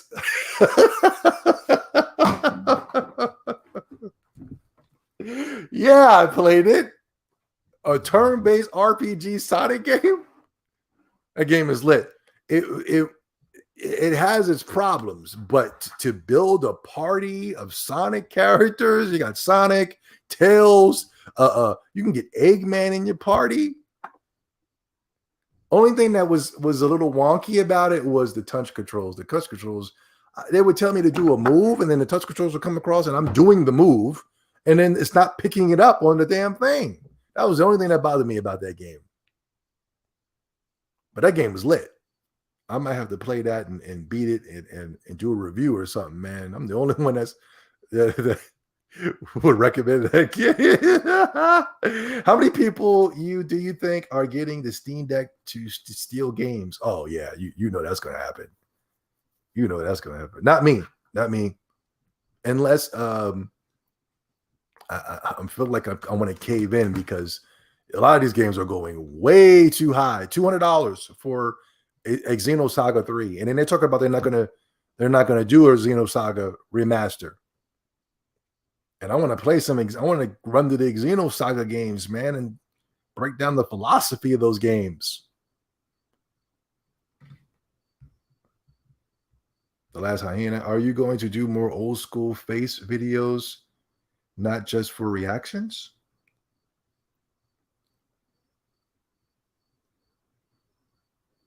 Yeah. I will be glad to put my face on camera. Probably not for the podcast. The podcast it is what it is, a podcast. Unless I was doing a podcast where I was in a studio with some people and things of that such. But the face reactions will be for the live reactions and things of that such. But how come nobody asks BG and them to show their face? It's always me. I get it. I know. Somebody just looks good. You know what I'm saying? I'm a good-looking guy. It's not because Zuba, you make wacky faces, man. We make some wacky like I'm a Jim Carrey or something. You know what I mean? I get it. I'm a good-looking guy. I get it. I want to see you, Zilby. Let me see you. You see me, you start smiling. As soon as you see me, you start automatically just smiling. You don't even know why you're smiling. You're just looking at me and you start feeling good. Compared to when you look at some of these other people, you start getting sick. Oh my God, what's wrong with this? What's wrong with him? You look at these people, one eye is bigger than the other eye. You're like, oh my God, what? This guy was built weird. You see me, you start smiling. Yo, so yeah.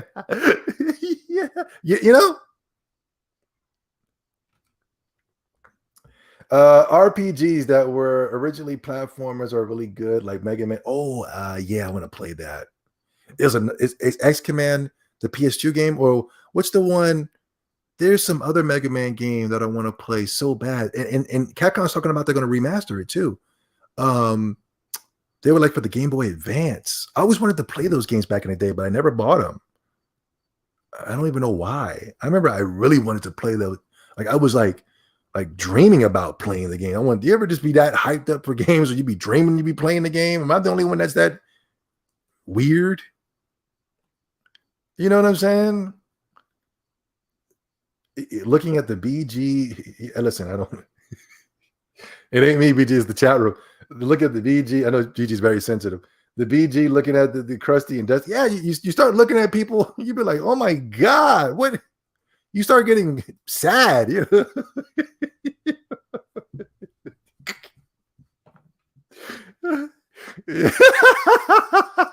start feeling bad. When the dude, the guy that was running the Pegasus Army, when I saw his picture, I started to feel bad. I was like, oh my God.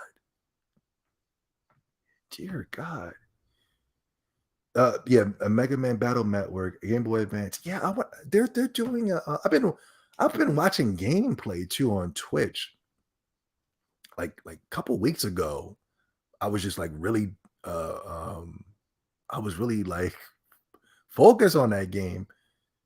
And I remember back in the day, I remember I was like, I want to play Mega Man Battle Network, but I never did.